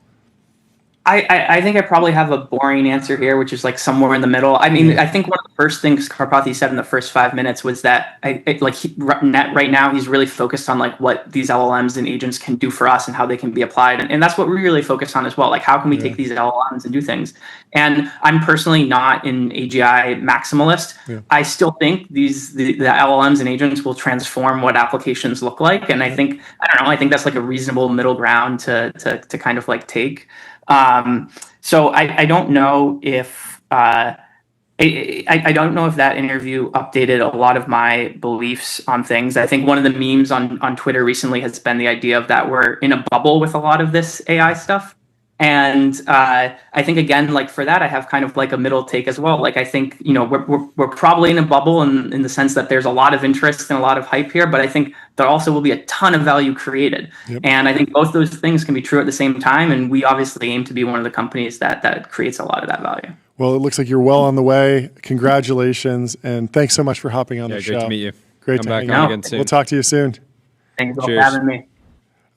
Let me tell you about AdQuick.com. Out-of-home advertising made easy and measurable. Say goodbye to the headaches of out-of-home advertising. Only AdQuick combines technology, out-of-home expertise, and data to enable efficient, seamless ad buying across the globe. I would love to see a LangChain campaign on the 101. Let's make it happen. Back to the timeline. Warren Buffett missed out on $50 billion in profits by selling Apple too early.